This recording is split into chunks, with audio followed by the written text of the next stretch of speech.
Roll it again! Roll it again! Oh, yeah, pardon my Palpatine impression, if you guys know what I mean. Yeah, not exactly the kind of intro that I was really gunning for, but hey, Rise of the Skywalkers, right? I mean, topic for another day, of course. But perhaps Rey is a ... I'm gonna not say anything before I cause a controversy there. So, wait, guys, what's up? Lucky Cheese 7 is here today to give you guys a Manga Wars special. Got it? Like, wait, no Manga Wars episode. It's a special. So, you have to kind of ask, all right, what's so different about a special? And I'm about to get into that. But first, I gotta let my special friends and special guests do their introductions. So, yeah, as you guys know, I've got two special guests with me today, two special friends. So, go ahead and introduce yourselves. Yes, it's another special. It's not been a while. We've been doing special left and right so far, but this one is definitely a special one. I am Sparda3g once again, doing another comparison, and it's unusual how we're gonna actually do this, but we're gonna go with the flow and see how we're gonna end up deciding which one is the better one. But it's not as simple as you may think. But before we get to that, I'll let the other guest to introduce himself if he's available. um, yeah. Wait, sorry. I was eating an apple. Sorry. So I was trying to finish that before. Okay. Anyway, hello everyone. BlueStarSaber here, returning once again for another Manga Wars podcast. Also, just to reinforce the notion here, this guy is our annual My Hero Academia fanboy known as the Cursed Child. Okay, let's see. Okay, do you have to bring that up every time in a second? I'm not so much as a fanboy. I'm just more of a guy that's willing to give the direction a chance.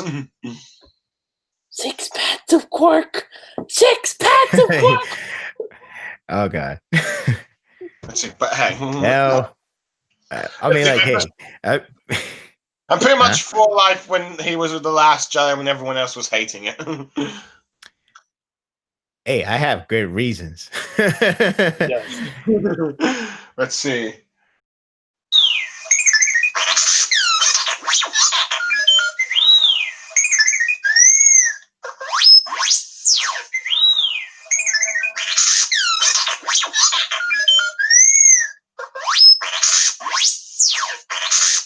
Pretty much R2 ranting on about The Last Jedi, sorry.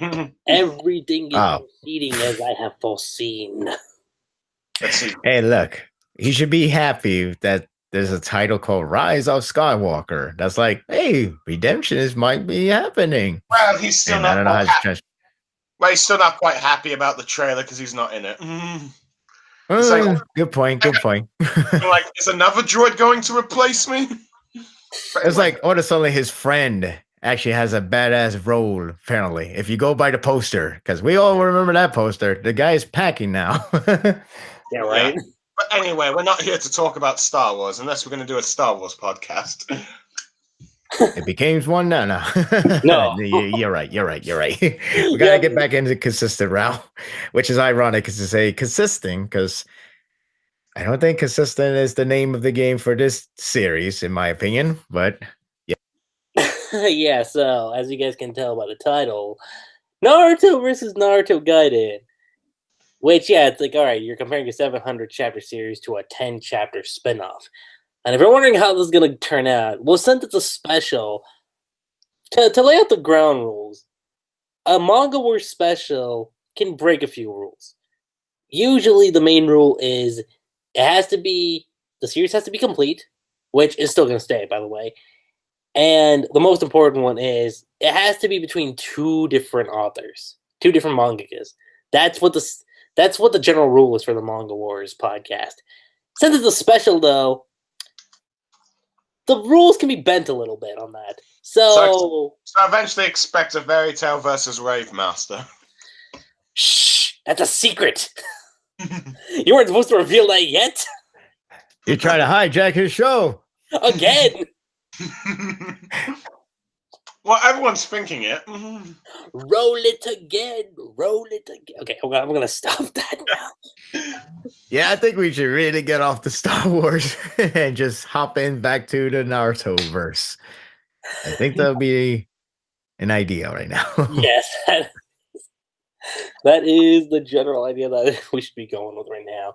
So, given that, yeah, so it can be from the same author. And if you're wondering how it fits in that context, because, again, it's usually a comparison between the two authors, this is more so comparing the two works the authors done and seeing improvements. See if there's any improvements they've made, or have they dwindled in quality. That's kind of where this comes into play with the special.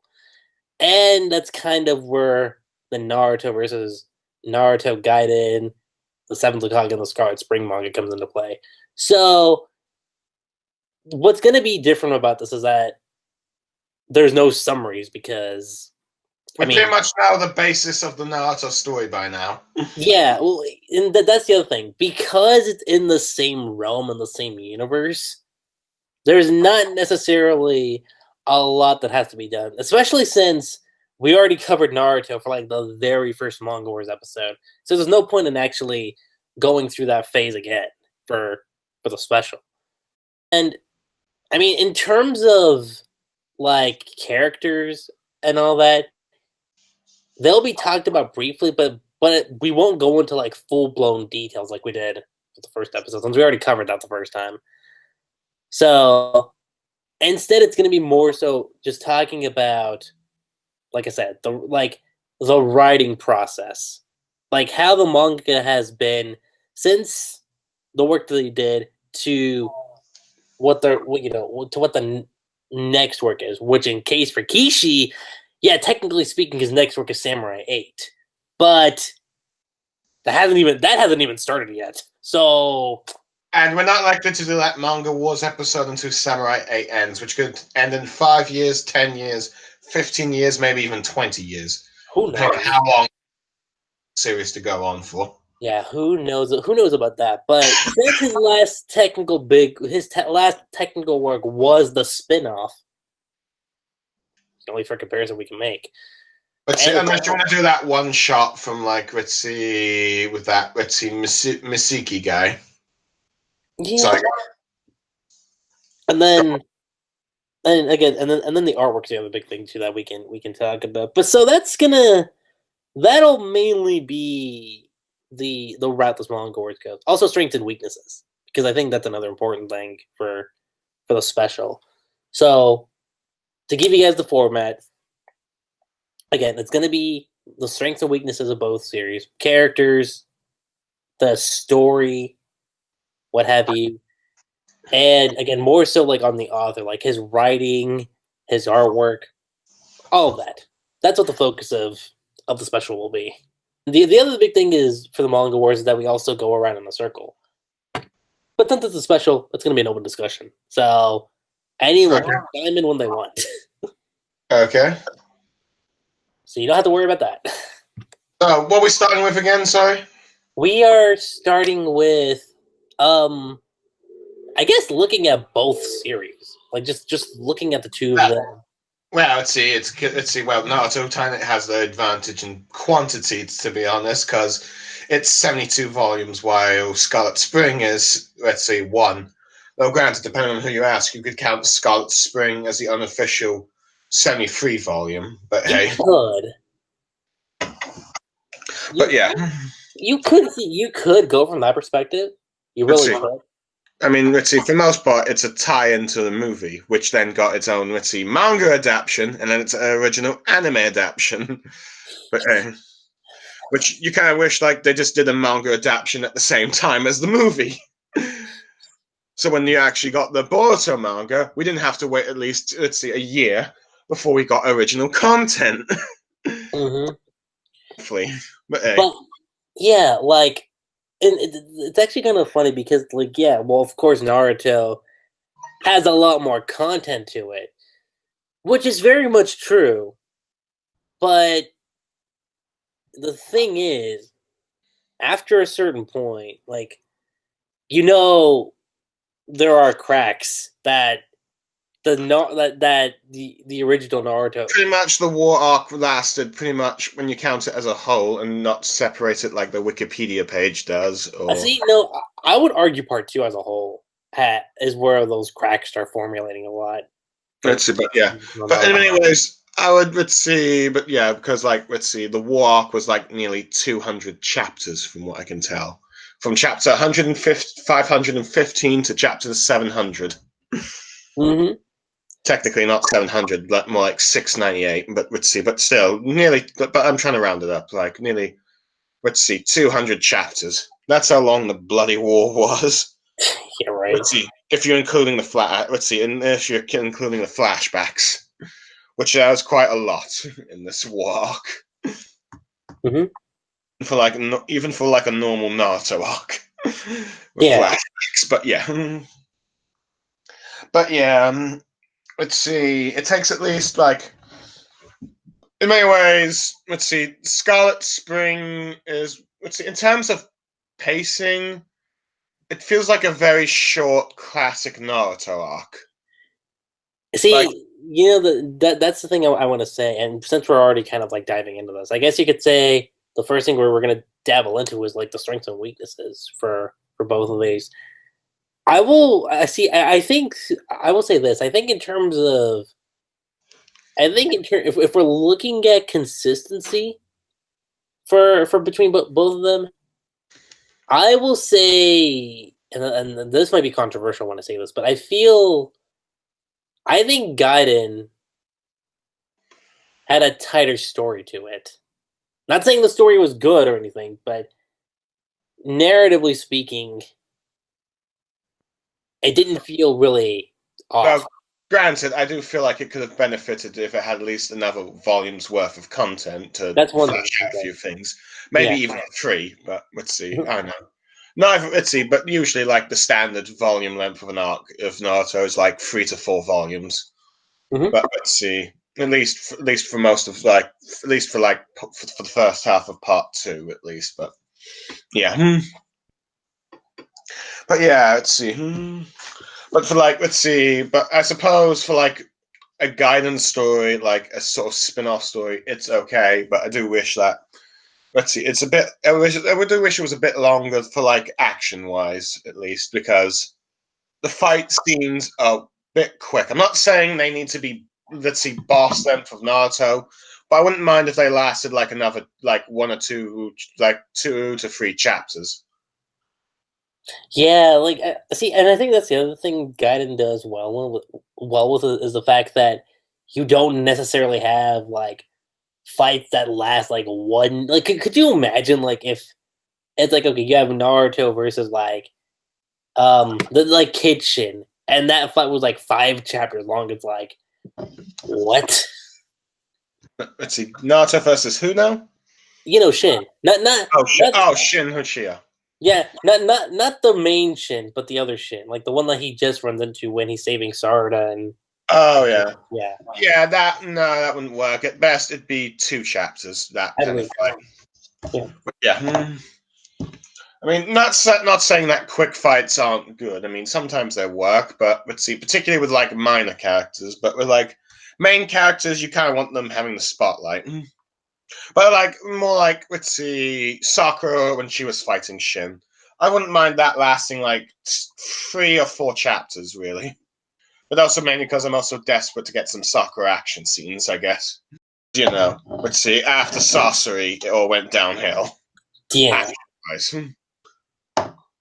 At least. But yeah, I mean, because let's see, you could say that one of Kishimoto's biggest problems with her manga series that he always does boss battles for most part. The only exceptions I can think of is the tuning exams and the war arc. To a degree, yeah. Yeah, because they're like a few small mini bosses, or like let's see, henchman battles in those arcs. But other than that, not much. Now, granted, you could argue the Kazekage arc, when Team Guy and Team Kakashi were like fighting fake Itachi and fake Kizame. But other than that, not really. Boss fights. And this is partly due to the fact that Kishimoto usually does like 2 villains an arc thing. Because that's a recurring theme with, like, let's see what I've noticed. Land of Waves, Zabuza and Haku. Let's see. Even Gaiden did that too. Like, Yeah, I was going to get to that in a bit. Let's see. Search for Tsunade, first Itachi and Kizame, then later Orochimaru and Kabuto. Let's see, Kazekage, Sasori and Dedra with a little bit of Itachi and Kizame. Hidan and Kazu. Let's see, Pain and Conan for the Pain arc. But yeah. And then, of course, like, yeah. Let's see, Naruto Gaiden, and to an extent you could argue Madara and Obito in the later half of the war. But yeah. Let's see, with Shin and his clone. Let's see, but yeah. No, granted. Let's see, the clones end up being more henchman-like. Except for, like, the first one. But yeah, go on. no, but yeah, like, that's the thing. In terms of like the flow and in terms of like consistency, you can say Gaiden. That's the biggest thing that I can give Gaiden is Yeah. the fact that it, like, the story feels very tight. Like, it's usually what I say about part 1 for Naruto, where Naruto was very tightly written, very cohesive. Mhm. I mean, yeah, did it have some problems? Sure. I wish we got some more missions in between the Land of Waves and the tuning exams, because I know Kishi wanted to tackle that. But outside of that, I'm like, look, part 1 is still pretty good for what it is. Part 2, though, if we're looking at the consistency standpoint and cohesiveness, it doesn't necessarily mesh well together. I mean, and for the most part, the first 5 arcs work. see, they work, but they don't work at the same time. You know? It does feel like there's some bits missing in between them, or like some bits are missing in the arcs themselves. Yeah. And I would argue the anime for Shippuden, like, at least for the first half. Yeah, I mean, it did address, like, let's see, Team Guy fighting their double gangers, because you actually got to see that in the anime. In the manga, you see brief scenes and then it's skipped, because it's, for the most part, focusing on Sakura and Shio versus Sasori, which should be the focus of the story, because this is like the boss fight of the arc. And also, this is like, you're seeing the heroine for the first, let's see, you're seeing Sakura, what the development Sakura's had for the time skip. And let's see, and you're hyped. It's like, this is the Sakura you want to see. She's ready to fight action. She's ready. And not to mention, you see, it's also demonstrating the power of the Akatsuki at the same time. With, like, Sasori with his abilities. Such as his, let's see, Kazekage puppet and the 100 puppets thing. See, but yeah. But yeah. Go on. See that, and there's also, like, the other thing that I felt Shippuden did, at the very least for, I know the Manga Wars thing, but I'm just talking about what the anime did for the first half compared to the second half. But you did get more moments for characters. Like, Asuma was a good example of this. Oh yes, the Sora. Because you got the Sora arc like right after the Saiyan Sasuke arc, and honestly, like, his death was impactful in the manga. Like, it wasn't like I felt bad that Asuma died, but I feel like my emotional factor for Asuma really kicked in for the anime because we had that arc that was specifically dedicated to him. You got to know more. You got to know more of Asuma, more of his past. Like, you got a bit more brief details about his father being the third Hokage. Because in the manga, let's see, you never really see Naruto finding that out. I mean, the way the manga did it was when, let's see, Asuma was talking to his dad in like the Will of Fire gravestone thing. That's when you find out it's like stuff, and Konohama crying that Uncle Asuma. Even though in the manga you never saw those two interact. But in the Sora arc, they have a brief scene which makes Naruto wonder, hey, those two are pretty close. And then he goes like, yeah, that's because Asuma is his uncle, which shocks like the members of Team 10 and Team 7 who did not know about this fact.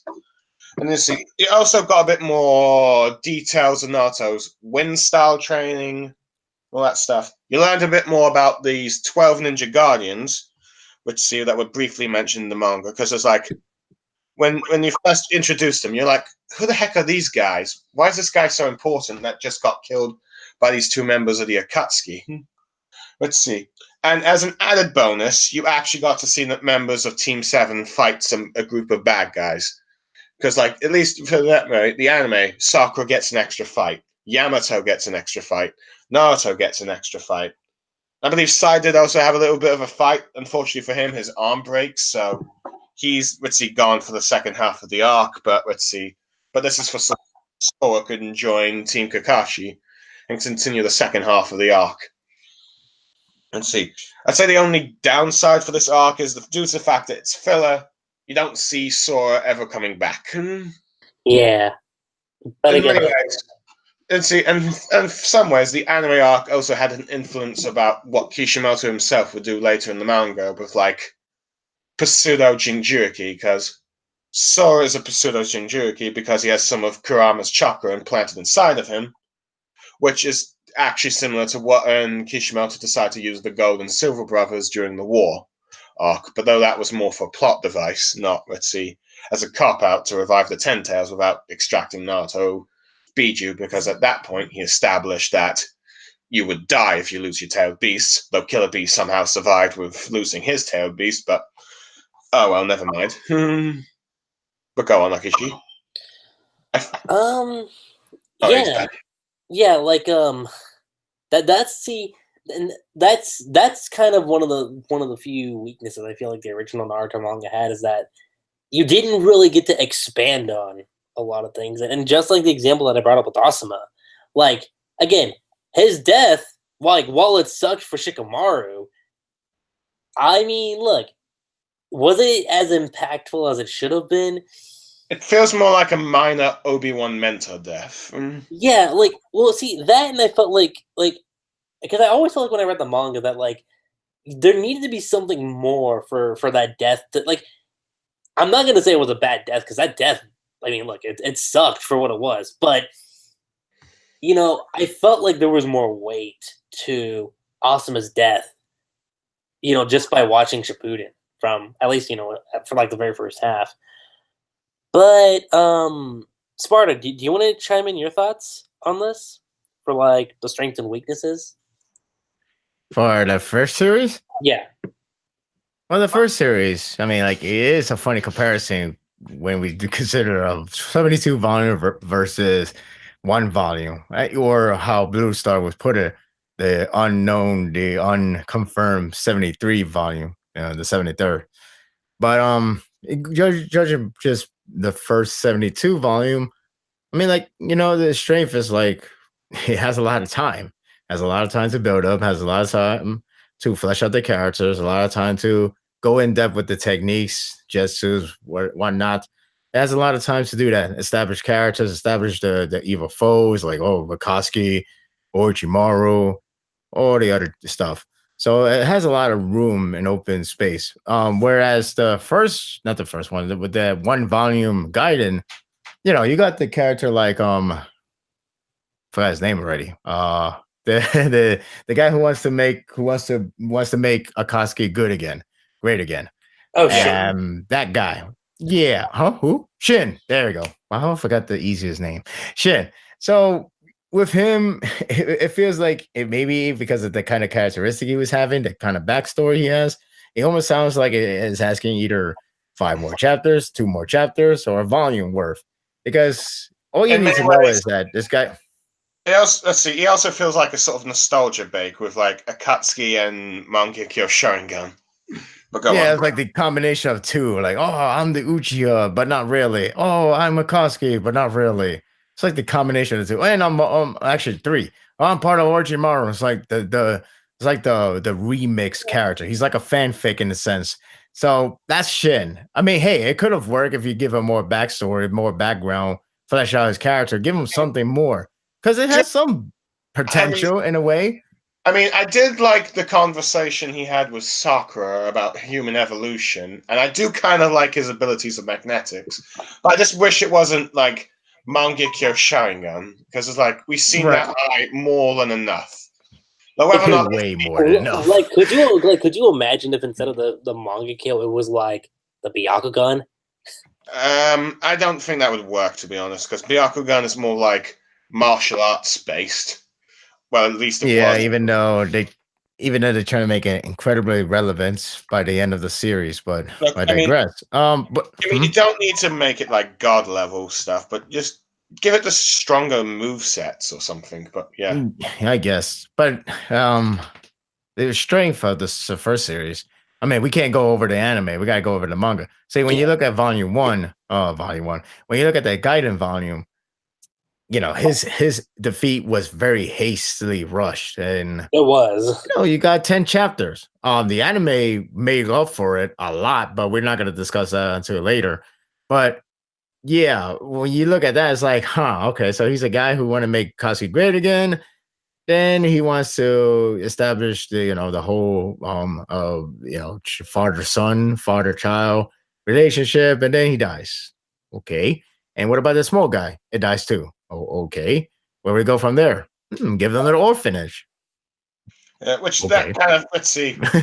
Speaking of the orphanage, I was really annoyed that Carpenter let's see ended up running the place. I mean, it was kind of hinted at in Well, the manga, but it's like this is the guy who's one of the two masterminds behind the fourth Great Ninja War, resurrected the dead from not just the five villages, multiple villages outside them, and most of those listen, deceased ninjas were probably listen. responsible for over 40,000 plus shinobi's deaths.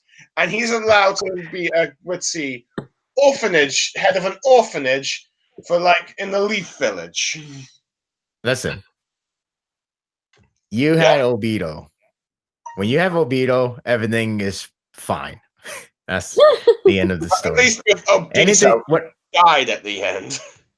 Yeah, but if he didn't get stabbed or didn't have that draining energy, either one way or another, he would have been a son. He would have been seen as a hero. For God's sake, Ricoto Senna almost wanted to congratulate him.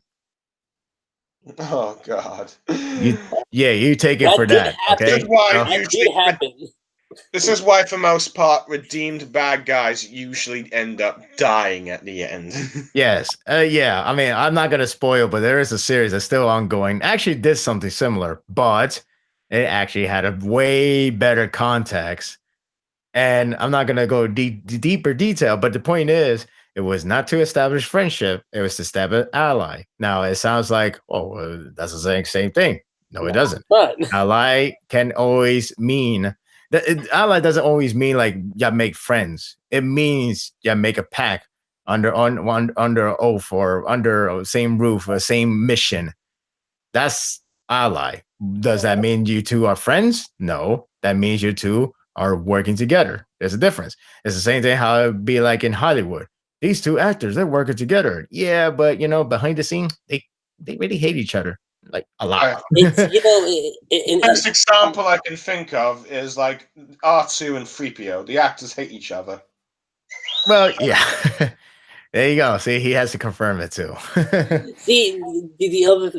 It's funny you brought that up because another example you can actually equate this to is Sasuke because I remember this. Whenever the war arc was going on and Sasuke turned around, I was like, "Oh, look at him! He's the good guy." I'm like, "No, he like because there were certain hints throughout that war, and I'm like, okay, I know he's assisting them, but why does he always have that look where he wants to just like murder somebody?" Not to mention, let's see. Not to mention, let's see. During like the fight with Obito, let's see. The only one he was prioritizing saving was Naruto. He didn't give a damn about the allied shinobi forces. The only one he cared outside that was his own teammate Jugo.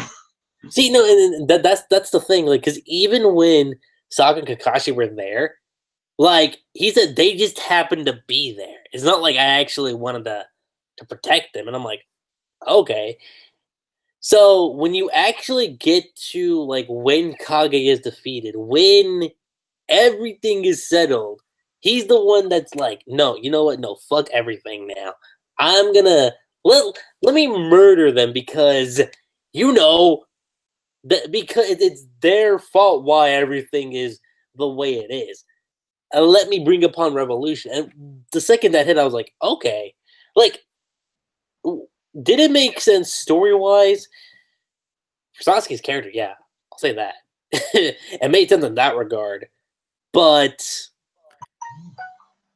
the problem I have with Sasuke, the way how his redeem works, I understand they play very safe for the most part. Like I know he killed few characters, few guys. I guess those guys will never get their redemptions, but the problem is with Sasuke, it went a bit too dark in the Kage Summit arc. Well, yeah, but not only that, he just gone a lot too deep. And even Nobito was talking to Naruto saying, like, listen, he has gone to the dark side. This guy, he's hell bent to destroy Konoha. He's right now at the Kage Summit because he wanted to kill some of the Kages. He wanted to kill the Hokage of the day of today. Either it's Danzo or Tsunade, it doesn't matter. He wanted to kill Hokage. Why? Because he wants to destroy Konoha. That's how he is right now. You're bluffing. You're manipulating him. It's a trap. I didn't do anything. I didn't do anything. I let him decide on his own. And guess what? He wants to destroy Konoha. So are you going to have a panic attack or what? Oh, there you go. You have a panic attack. Good day, sir. Or so that happened. And the fact that Sasuke did all this and Naruto, see, the problem is it keeps shoving us so many damn time on Sasuke can be redeemed. Like, yes, he can be redeemed, but just how Naruto plays out just makes it very aggravating for us to handle. It's like, okay, not to mention your guys. So go on. No, go on. I'm just saying, like, you guys are best friend. Apparently, you're best friends. I mean, yeah, we kind of bordered a long time ago, but we've gone into way deep end. Maybe if this series was cut in half, I could still support you with Sasuke and try to help you out and make sure you and Sasuke are together. But instead, you guys are you like Naruto, if you argue this happened, if this happened in part 1, I would have been like, okay, see, I could have bought that a lot more, but by that point, we were like way deep into the story. At this point, right. If you were going to do a redemption of Sasuke, it shouldn't have been like the very last thing in the manga. That's, I think, the biggest problem. It just dragged on too long. If it like happened before the ending, like let's see, at least maybe 100 or 200 volumes, chapters before the ending, then yeah, you could buy it. It's more like with like, I suppose I'm going to use the example of Gintama, is where you had like the two, let's see, for most part, recurring bad guys. Let's see, Ginta's old, let's see, classmate and rival, and Kaguya's older brother. You had their final fights before the ending, and then they were fought after that. See, I think the other biggest problem is that, like, when you get to the time skip, that's the big focus, is the Sasuke redemption story. Yeah, you had the Akatsuki. Yeah, you had Pain. And look, part 2 has some really good stuff. But ultimately, when you look at part 2 as a whole, it is the redemption of Sasuke Uchiha.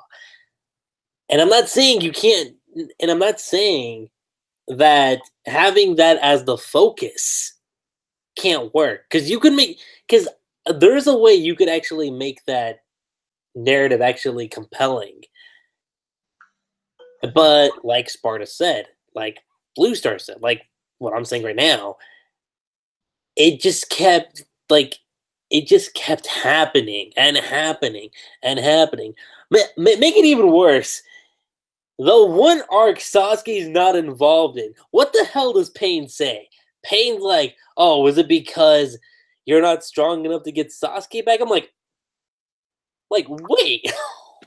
That's it. The only way, see, that came out of nowhere. The only way I could see that working is if we went in more detail saying Sasuke is now a member of the Akatsuki, but Kishimoto wanted to save that for the Kage Summit. See, here's my thing. Instead of that, that should have been instead of Sasuke, he should have said Jiraiya. That's because that's what the entire focus of the Pain arc was ultimately the death of Jiraiya is what caused that event to take place. So taunting Naruto more about Jiraiya, I mean, you would have had an equal effect either way, but Like, does Peng even know that Naruto's pursuing Sasuke? I have no idea. no. As far as I remember, no, he didn't. Yeah, that line always bugs me in a way because it's like everything was so focused on hatred. Wow, how Akatsuki were like not that evil. They have their own righteous act. Naruto is being challenged about peace on Earth and everything. And then once it gets to the final part of the battle, he just has to bring up Sasuke. It's like, what does it have to do with anything? Just stick to the program, stick to the idea that these two have different ideology, and they're fighting against each other to see which one is the righteous path. And that's enough. Instead, you got to bring in Sasuke. It's like the most random inserted line I have read in that arc, at least. Maybe I can't say anything until all the time because we see in a lot of craziness in the war arc in terms of line delivery. So take it as it is. But yeah, that line always bugs me for some reason. I guess because I just said that, but still, I don't know. I don't know why that line has to be there. That's the biggest problem that the original Naruto series has, is that, like, look, I will say it in terms of its strengths, it has its moments of being really compelling. I mean, look, when Jiraiya died, oh shit. I mean, look, I can't say I couldn't believe it, but the fact that it happened, I was like, wow, that that hit me in a lot of ways I was not expecting it to. In many ways, it was probably the best death you ever saw in the series. Mm-hmm. It was even better than the third Hokage's death. I know that's, and like I said, Jiraiya's death is ultimately what triggers the pain arc in many ways. You got the battle between Sasuke and Itachi. I thought that was really good. And I mean, you gave Sakura some spotlight. Sure, I'll say that. Oh yeah, let's see. In many ways, the writing for Sakura in this was just pretty much, let's see, due to the fact that this is a shorter term length and this was focused on Team 7, you got Sakura, you got a sort of Sakura heavy focus in this, Gaiden thing. Though granted, for me, let's see, as terms of writing for the character, it pretty much remained the same as it was throughout the manga. It pretty much highlighted all the stuff you liked from the character and all the stuff you hated of the character. Yeah, I mean, look. For example, the conversation she had with Shin about human evolution and morality, that's the stuff I wanted to see more from Sakura after, fighting Sasori, because they talked about the value of human life briefly in that fight and stuff. So yeah, it's I'm loving this. This is kind of stuff I want to see. Sakura talking about the value of human life, particularly with medic, because she's a medic ninja stuff.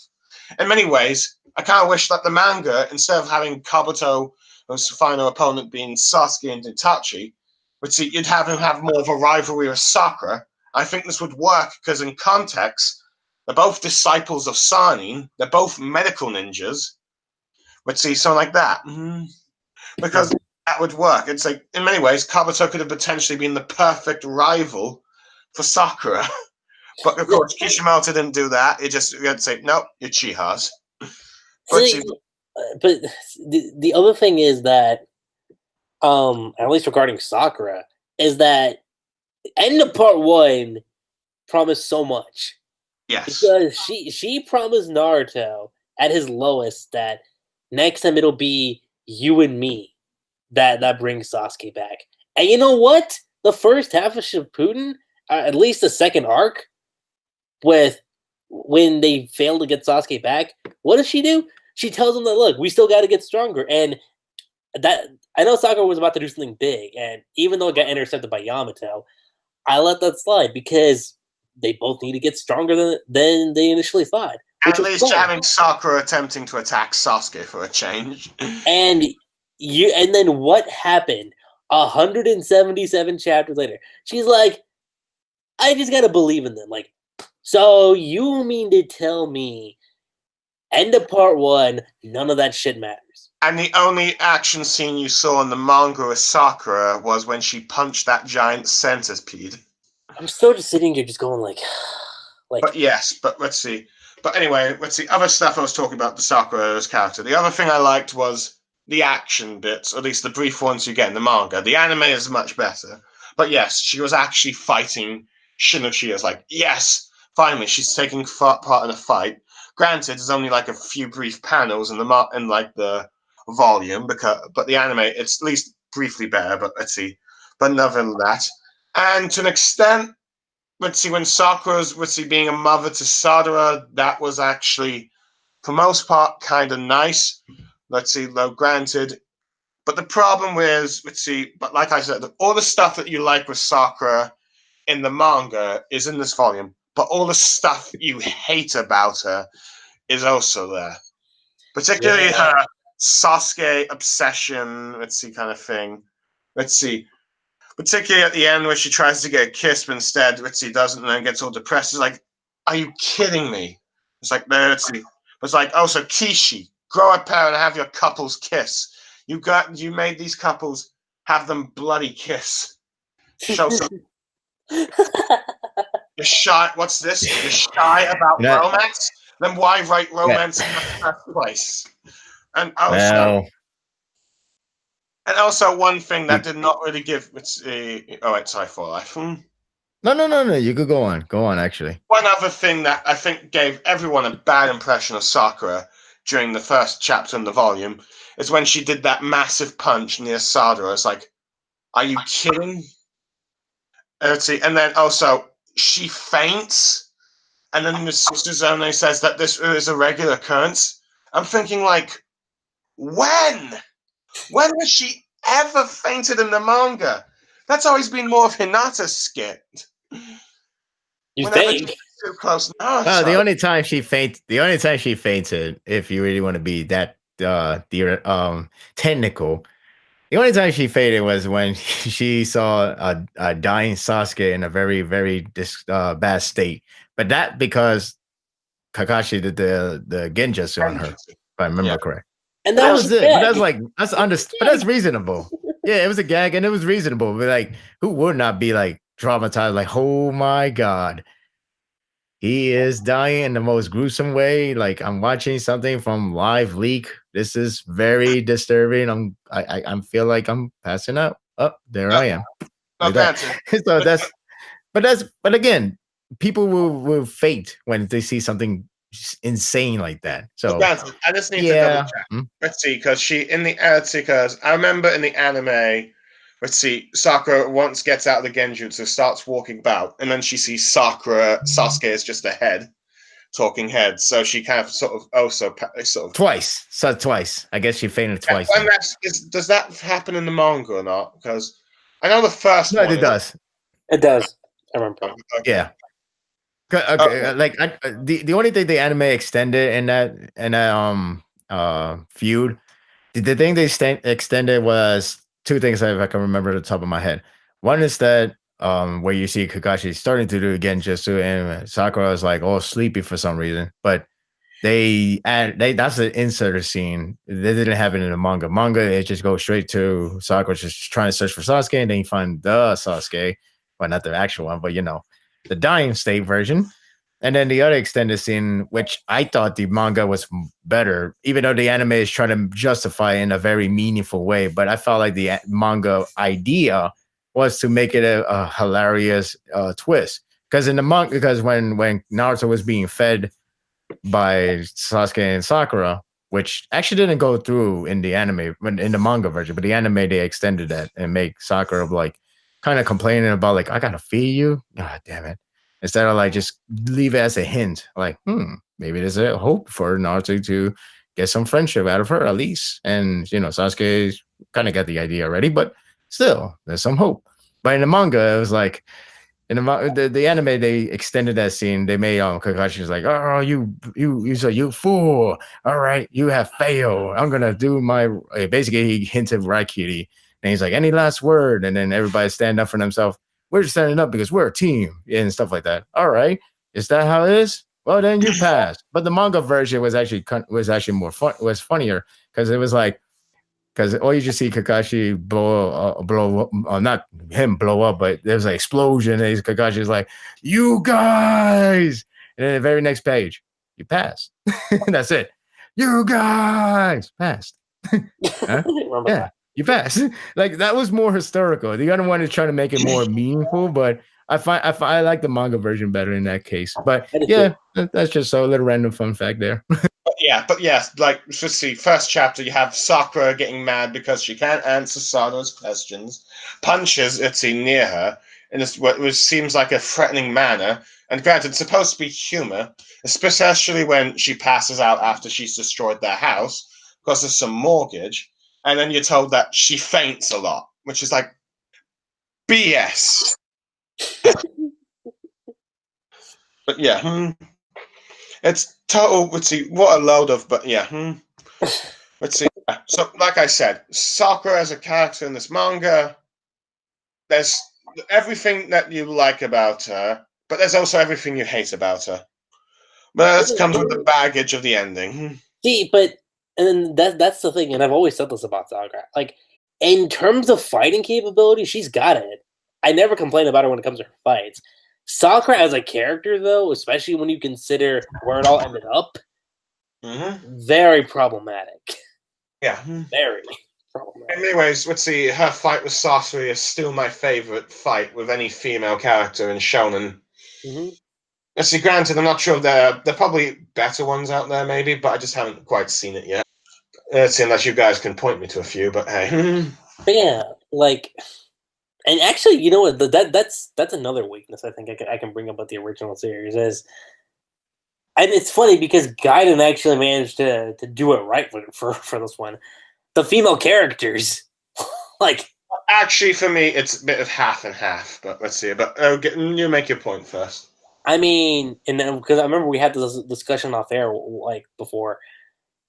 If you notice, okay, outside of let's say Anko and who else is 10-10? Maybe. I guess 10-10. There's and I guess maybe the villains. No, that's what I was about to say. Outside of those two, did Conan like anybody? I should remember. I know she had romance with Yahiko, but other than that. Okay, so let's say Teyuya. So outside of those three particular female characters, don't forget that everybody else was romance focused. Look, Sakura, Sasuke, Hinata, Naruto, Ino, Sasuke, and then later Sai. See, but the funny thing is, the Sai thing I can actually kind of buy, even though it was like only one brief scene. But you got that. Maybe if the Hin and Kazu arc was a bit longer, they could have extended this. So yeah, like. Every single character, like, and look, as much as I like Kushina, even she got that treatment too. So, all the characters had. It seemed like the main priority of the female characters were. Well, let's see. There was another female character that didn't have like male romance focus, and that was like Sammy from like Killer Bee's team. You know, the one that wears the blonde hair. But she's so forgettable. But yeah, that's the problem, though. She's so forgettable.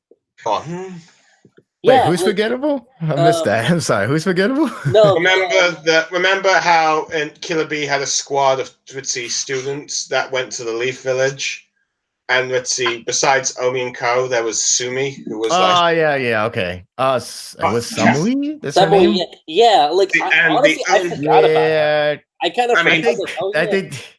Well, that's because she got captured by the Gold and Silver Brothers and was in the jar for the rain. Ironically enough, you just know she has a brother, and that's it. It's because, ironically enough, let's see, she was one of her and her brother were the only two characters outside of Team 7 and Obito to not be affected by the infinite Tsukuyomi. But go on. Yeah, that is true. But yeah, I mean, unfortunately, the only thing people will remember is, that's it. Them, yeah. Yeah, the two other characters within her, I guess. I don't know. Yeah, that's the only thing people will remember, and so that's all I got. it's not just the fact that they're romance based. Like they get sidelined so heavily. Like again, you have Tsunade as Okage, and how much of her? Okay, granted, yeah, I get that she's Okage, but in terms of like, You only saw 3 fights with her. Her match against Kabuto, the Sannin Freeway Showdown. Well, actually, it was the Sannin battle, and the battle against, let's see, Madara Chio with the 5 Kages. That's all you see of her. yeah. And she was supposed to fight Pain in the manga, but the editor at the time said, "Nah, let Naruto have the glory." See, no, the other thing is, like, we don't see, like, any defined goals for any of the female protagonists. Like, Hinata. It's okay, it's Naruto. I want to touch Naruto's hand. Wait, don't get me started on that. Don't go. And I'm not saying that because it's a pairing moment. I'm talking about that as a story. As a moment in the story, that was utter bullshit. I'm sorry. Like, that did not make any sense. Your cousin just died like 2 minutes, and then all of a sudden you're just like, oh, the big strong hand. I'm like, no. Get that shit out of here. Let's see. Yeah. Well, granted, Tenten had a goal at being a great Kunoichi like Tsunade, but Tenten you never see. But see, okay, so at the very least, Tenten. See, but even though she's the one we don't get to see a lot of, it's ironic because I do like her straight man personality in the Rock Lee spinoff. No, but that's the funny thing is, like, okay, so she's the only one out of like the other group of females that are like, I don't give a shit about romance. Let's see. If I do like it. That's too bad. That's why you don't get a good ending. But it's like that's what. It's so sad, like how her biggest role was the straight man in the Rock Lee spinoff. Now, granted, it could always be funny if Gintama and Rock Lee spinoff ever had a crossover, because then you could have like Ten and Shippachi as the straight men. Yeah, that Shippachi actually get development, so it's a big difference. There's a big difference right there. But yeah, no, like that's the thing is that okay, they get relegated. They're either romance based, and they don't really serve much of a purpose in the story. But in many ways, but Sarada is perhaps the first one that has like a defining goal. You know why? You want to know why? Because Kishi actually researched that. Well, that's actually a fact. No, I'm not even joking about that. That's actually true. Granted, she ended up just being Granted, she ended up wanting to become Hokage at the end, which is the stereotypical journey for Naruto. But I'm cool with it. And I do feel like this is the reason she also got like development was because, at least in terms of action-wise, is that she's an Uchiha. She's Sasuke's daughter. So, of course, she's going to get some. Well, it's hard to say, because in the manga right now, we're still in the Boruto and Boruto with this guy. Kawaki, there we go. Oh, yeah, and Kawaki. They're the only and his pops. Yeah. I have yet to see Sarada in action in a while. I haven't seen. Well, actually, she did have one moment, but then after that, no more. Yeah, because the last time Sarada had something, well, if we're going Boruto on this too, is right before they find Kawaki. That was that. Mm-hmm. Oh yeah, and that was the whole Kawaki show. That's our Kawaki. From what I can recall, she had besides the tuning exam stuff, she fought those like rogue ninjas, which had a very disturbing scene. You know what I'm talking about. And it, for many people, ruined her character. Let's see, when they let's tell what? No, I'm sorry. It's like I'm trying to remember the girl name, the purple hair girl from Boruto. I forget. I think it's Sumire. But anyway, let me just finish my point. Yeah, sure. Okay. My point. And she, then I believe, she joined Boruto and her teammate Mizuki in fighting that, cannibal-eating fat guy. You know the one, I think. No one really remembers his name. And then I think they all went against Io, who should have been dead, the Mist Ninja. And then that was it in the manga. But yeah. But at least Sarada, action-wise, should be fine because she's an Uchiha. And as we know, Kishimoto in this series loves Uchihas. So But yeah, but look, I will say this though: if we're comparing the both Naruto and Gaiden, and we're looking at the main female, oddly enough, yeah, because she's the main female character too. For comparing her to her mother, Sarada supersedes Sakura in that regard no, because that's not really saying much because of how badly written Sakura ended up being. yeah, even though we all had hope. But yeah, let's see. I mean, of course, there was potential for Sakura. The Kazekage arc was like brilliant for that. Let's see. But anyway, but yeah. But unfortunately, let's see. And the good stuff with Sakura is still good stuff, I guess, for female character there. Oh, and Karin at least. Let's see. She seemed to be quite well good in character. Just wanting Sasuke to be happy, wanting to see him smile. That was good. But let's You see. know But who let's else see. that reminds me of? Because she was like, I just want Sasuke to be happy, right? Yeah. And Naruto was like, I just want Sakura to be happy. So take a look at that. See, it's clearly, let's see, when you have Naruto and Karin focusing on like the actual proper relationships, let's see, romance characters you enjoy them. But when they're focusing on, let's see, on Hinata and let's see, Sakura and Sasuke, you hate it. But anyway, but let's see, but anyway, back to my point. But like I said, Kishimoto, well, there are areas to see he's improved with his female characters. There are areas that he still downright sucks at. For example, everything with Sakura that is baggage is still baggage. But the other female character that we follow in this storyline, let's see, Cho Cho, I just cannot stand. Honestly, let's see. I don't know what the Boruto anime has done to her, which probably is going to be a massive improvement. But in this storyline, it is improvement. It is an improvement. see, She does have her character arc. It's comical, but it fits her nature. But yeah. But anyway, yeah. I just? But in like first impressions alone, I absolutely absolutely hate her. Oh my god. Let's see. And no, this is before we go any to identity politics. It's not because she's But anyway, but let's see. In many ways, it was always iffy about her parents being Choji and Kamuri from the Land of Lightning. Or in other words, that girl that beated up Naruto. That's all people remember her for, because that's all she did. Let's see, which is like, how the heck did these two ended up in a relationship? You've got the novels, the light novels.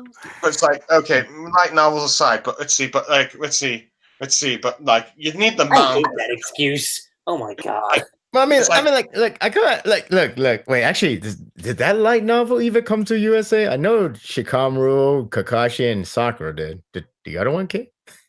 Actually, I'm curious. I don't know, but you go on talking. I'll find out right now. You mean the wedding one? You mean the wedding one or something? No, not that. There's like 3 other ones: Gara, the day before wedding, and Akatsuki one.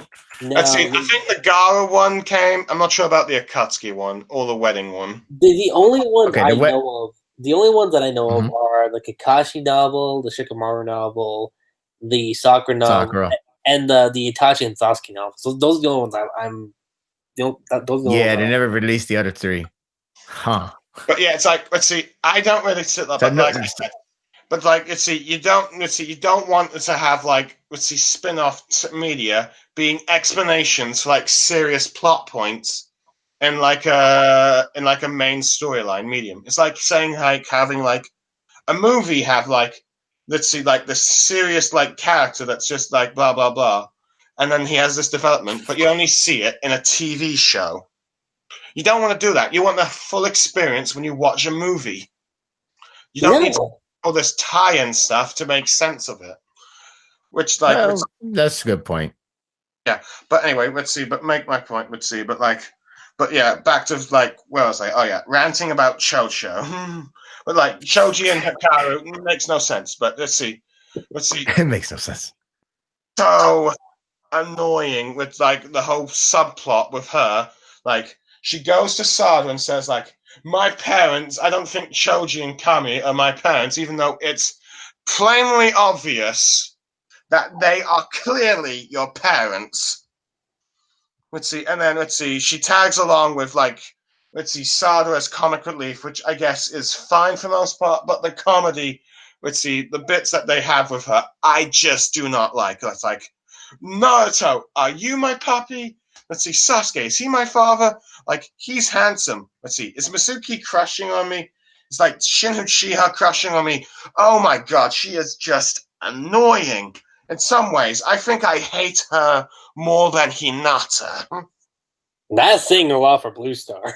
Yeah. That is saying a lot for At Blue least Star. with Hinata, you had the Hyuga clan stuff from part 1. Let's see, with Chocho, all you have is the silly, let's see, Choji isn't my father, I'm going to look for her. And the only other personality you have, let's see, of her, is that she finds, let's see, handsome men like Sasuke attractive, and also, let's see, thinks that, let's see, boys like Shin and Mizuki might be into her. Gritty, my god, she is just awful. But let's see, but yeah, she is just awful. Let's see. Granted, I'm not sure where the character's going to go from here, since they did sort of, let's see, commercially end this subplot when she saw Choji in his Finn form. But honestly, let's see, impression alone, let's see, from this only... Why are you doing this? What are you doing? Me? Let's see. It's any sort of background noises when I was in the middle of my rant. Yeah, no. Sorry about that. I was like trying to work on this thing for a second before I tried to figure out the light novels. That's why. So yeah, they never really made the last 3 light novels, because I remember that you released 6. Excuse me, 6. Can I just light finish novels. my rant? Can I just finish my rant? Yeah, I'm sorry. I don't. Anyway, well, I was like, oh yes. Let's see. I don't know. Let's see what they're going to do with this character after this completed ridiculous side plot. But let's see. But honestly, whatever it is, it better be an improvement, because every time she was on, the manga, having screen time in the manga, I just could not stand her. I disliked her. Let's see. The only even relevance of that I could consider at least somewhat enjoyable is when she did Akimichi techniques against Shin Uchiha. But that was briefly. But other than that, I did not see the entire point of this character in this volume. Except for cheap laughs and a ridiculous side plot. Honestly, bad impression. She brought down the entire story. Honestly, the story would have been so much better without her. Ouch. Wow. That hurt my feeling. Rant's over. That hurt my feeling. So anyway, do you want to go on about Chocho and the light novels? Be my guest. Oh, I don't know. I never read the light novel. You were gonna elaborate on that. But you were saying the light novels, the last 3 not appearing. They just never got translated. So therefore, a lot of people won't even know how exactly the pairing even happened. Let's see, but fair enough, yeah. But either way, it didn't seem to be those novels matter much anyway, because you never see this fiance that Garo gets in the book. But yeah. See, and the sad thing, if we're bringing those light novels into the equation, it's kind of sad because we've seen the video, the one regarding Sakura's legacy, and all of her accomplishments that the video was talking about came from the Sakura novel. And I honestly wish we saw that. The anime decided not to animate that for some reason. Animate that. That is the disappointing part. They didn't animate that. They decided to do Shikamaru, Sasuke, and the wedding. But yeah, which is a shame because Didn't they do Sasuke? Yeah, they did the Sasuke novel. Yeah, they did the Sasuke novel, from what I remember. Let's see. But yeah. Let's see, but it's a shame really because like in the Sakura novel she fights like a pseudo Jinchuriki, which would have been awesome. Yeah. But there's that, and then the entire novel apparently was like her like trying to build like the first hospital in Konoha, child clinic stuff and all that stuff, or modern. It's like this is the stuff you wanted to see Sakura with anyway. Well, granted, the novel would probably have the baggage of her liking Sasuke and trying to justify how her and Naruto would not be in a couple for us now Saku shippers. I mean, there was. I actually do remember this because I skimmed through the novel briefly at my local library. There was a movement between the two of them, Naruto and Sakura. So that did happen. Yeah, no, granted, I do think there was also another bit in that novel where they said the relationship would not work out, but at least from what I've heard from a YouTube video. But yeah, let's see. But yeah, like I said, let's see. Let's see. But yeah, For Life. What are your take on all the female characters in this Gaiden? Well, Gaiden wise, I mean, like it was not too bad because it was short and get to the point. So Sarada, I saw the improvement, but I guess it wasn't enough time to flesh out. But that's the anime did it better in that regard. But there's actually more to that. I actually think that helps more because really. Mm-hmm. I was gonna say it helps more because when the Boruto anime starts, it's even before the Gaiden stuff happens. So I feel by the time we get to that, we kind of know Sarada a little bit more. That's the other thing, right? That was the upside. We got the background. This story is like it was demanding for like a little bit more emphasis on the characters before we get to the arc itself, which is the Gaiden. With the anime, they had a backstory or the background. Like you get the hints and pieces from Sarada and Boruto as well, but for Sarada, it was a hint of like she's slowly getting frustrated more and more with the fact that she doesn't have her dad with her, excuse me. And it got to the point that Gaiden begins, and then you started to understand and kind of really feel bad for her because, like, yeah, where is the father? It's like, where the hell is he? Why it feels like such a secrecy with Sakura, and that's where the arc begins. With the Gaiden, the manga version, it's just you just get to the point. I mean, yeah, it is hard. Kind of tossed into it. Right. I mean, I understand you only have one volume, 10 chapters. I get it. Like I said, I feel like it could have either required 2 more chapters or maybe it's just a volume itself. I mean, I think 2 more chapters would do it. Like you could just start off like make a good reason why we should feel sympathy with Sarada. I just hate the fact that it engaged with the whole picture part. Like it just seems so random to have a person to use a photo of Sasuke from a different photo that based on Team Taka, and then you start the arc from there. I always dislike the beginning of the arc because it just seems so forced, or it just seems so like why like who would do that? Like what like where in my imagination would I will say that. Like what? Like where? Why even have a character to do that kind of stunt? Like you have a person that actually had the goal to actually use a photo from elsewhere and then use a photo within the family picture to make it seem like, hey, he's part of us. But like that's so weird. It's like it just doesn't feel. Look like a weirdo. Yeah, it's like that. It's like. It's like a comedy routine. Only it's not a comedy. It's meant to be a serious thing. So that always bugs me. It's not like this is a secret hidden thing. I mean, it was until I guess you could say the cop out in the very, very last part of the chapter. But whatever. Point is, I just didn't like the startup. It always bugs me out because they just want to create drama, and I feel like the series didn't need the drama. All it needs really is to have Sarada wanted to see her father, for the very first time. It didn't need to have the drama of like, all right, I need to find out who's my real mom. That is even needed, honestly. In many ways, it drags down the story. Right, it drags down, and it gets melodramatic. And I know Naruto is known for drama and all that stuff. Maybe that's why people always go like talk a lot about us when it comes to like the dramatics effect.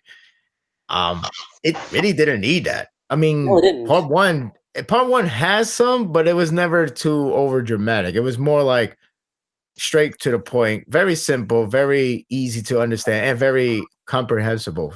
Like that's all you needed to do. You don't need to do the mother drama. That's the only part that really messed up the flow of the story, the narrative. And again, all the good parts comes from like that doesn't revolve with Sakura as is she's my mom or Karen's my mom. It all comes down to like elsewhere. It comes down to the Sasuke part. Like, hey, you want to meet your father because you never see him. well, we're gonna find that guy. But I could tell you a lot of stories about him. You know, he was a cool guy, but I was cooler. He was the best, but I was way better than him. You know, it's all fun and games. That's all fun, and it was funny to be like, even though that was funny at the same time, I'm kind of like, Naruto, you freaking hypocrite, because you say hate people who lie. But go on. But yeah, like it's comedy. But it was meant to. It is meant to be comedy, so you're not supposed to take it. Yeah, I know. but I don't think it's serious.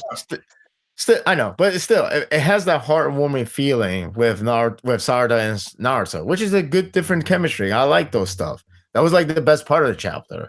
I mean, I did like the biggest highlight of the entire Gaiden thing was like Sarada's relationship with Naruto.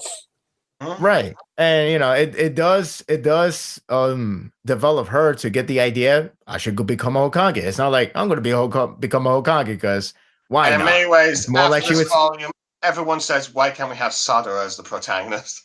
But go on. Right. I mean, like, you know, the anime is doing justice, but still, you know, you kind of, but she gives better justice in the manga so far. So there's that. But anyway, when you go with the Gaiden, again, the mother drama just hinders her from getting a more spotlight that she should have.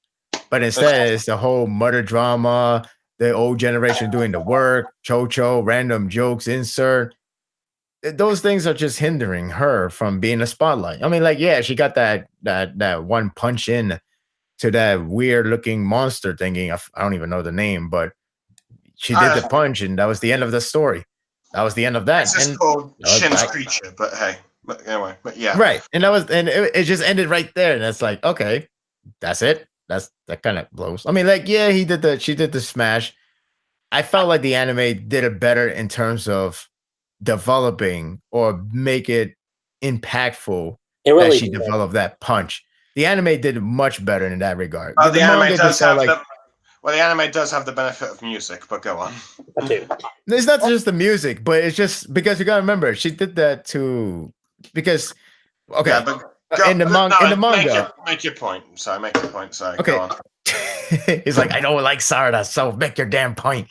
But anyway, that's not the case. I'm neutral to you sounded upset. I'm backing up. It's like I wanted to hear what you were going to say before I interrupted you. Okay, no, that's cool. But all right, but seriously, like when you look at Sarada in the manga version, she's like, oh, this guy's getting away. Shanado. All right, no, that was quick. Oh, and Shindai. Shindai. Just like that. Oh yeah, the anime version. But the anime version is just like she's like developing before she does the punch. I was like, oh, that felt very rewarding. Like, it felt earned. Yeah, exactly. It felt earned. It was like, yeah.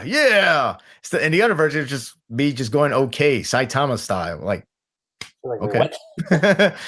Like it didn't feel anything. It just felt like, hey, I got canceled. Let me just rush everything. Golem Heart style. So that's what it felt like in the manga version. See, but yeah. But anyway, let's see. Another thing with like the mom's storyline, let's see. The ending towards it with like who's my mom felt like a total cop out. Honestly, yeah, it was. I'll be honest. And I'm not saying that because of pairing related thing. I'm not saying it because of that. Because here's the thing. The entire speech Naruto made to Sarada about not, whether or not you're actually blood ties or not. What matters is like, how you feel about that person, how much you care about them. And honestly, if Karin did being the mom, like that would have had so much more impact overall. But yeah, let's see. Granted, you'd need to explain why the heck that Sakura is calling her, raising him as his own daughter as the thing and all that stuff. But it's like, let's see, you do this one thing that will likely, alienate the fans that you, have left, that have defended your ending, when the other lot have left it, and you're alienating some of the older fans who's like, oh, so you actually had them having a kid. Then why didn't you have them in a relationship? Kind of thing. So it's like, you're just, in a way... I'm sorry, what? You were referring to what if it's Karen? Karen is the mother? Yeah. Like you're alienating the Saku fans because it's like, oh, this is not actually the Sasuke daughter, and then you're alienating the Sasukarian fans, at least the ones that are not Narihina, because there are a few Narihina Sasukarian fans, but let's see. But then you're alienating the ones that oh, so you actually Sasuke and Karin had a kid, then why aren't they in a freaking relationship? But you're potentially alienating both when one you already alienated and one you need to keep around in order to continue buying your series. But then it's like, no way, it's all good. It's like, what was the point of this bloody important, useless drama to begin with? I mean, it's one of the reasons why, at least when, the books at least reveal that Jon Snow is like Rhaegar Targaryen's, like, son, at least that will have, for most part, the shocked effect of, like, he's not Ned Stark's son. There's, like, spoilers, by the way, sorry, but But, like, the manga, it was pointless. But, yeah. Well, if you wanted to say, hey, Karen is the mother, and you want a reason why she's being raised by Sakura and Sasuke, well, I mean, it is a little tough because, like, the only option you could go with that could be okay-ish to many fans will be pretty much kill Karen off in the off screen. It's like, oh, she dies, so and try to move past that. Yeah, that would be the only option that would be okay, but that still leave a bad taste for some fans or a lot of fans. I mean, see, the only thing that will work out if Sasuke and Karin was actually the pairing, but Sakura takes care of Sarada mainly because what the field work that Karin does is not good for raising a kid. So it's best to give it to somebody who is living in a very nice environment, which is Sakura, pretty much. That would be the only explanation. But the requirement is to have Sasuke with Karin, unless you pull a double timer and make a harem pairing confirmation, which some people likes that, some people won't like that. I'm not too much of a fan, but if a series does that, what am I to judge? The only other problem is just like, why was Sarada lied to about her biological parents? That's still the issue there.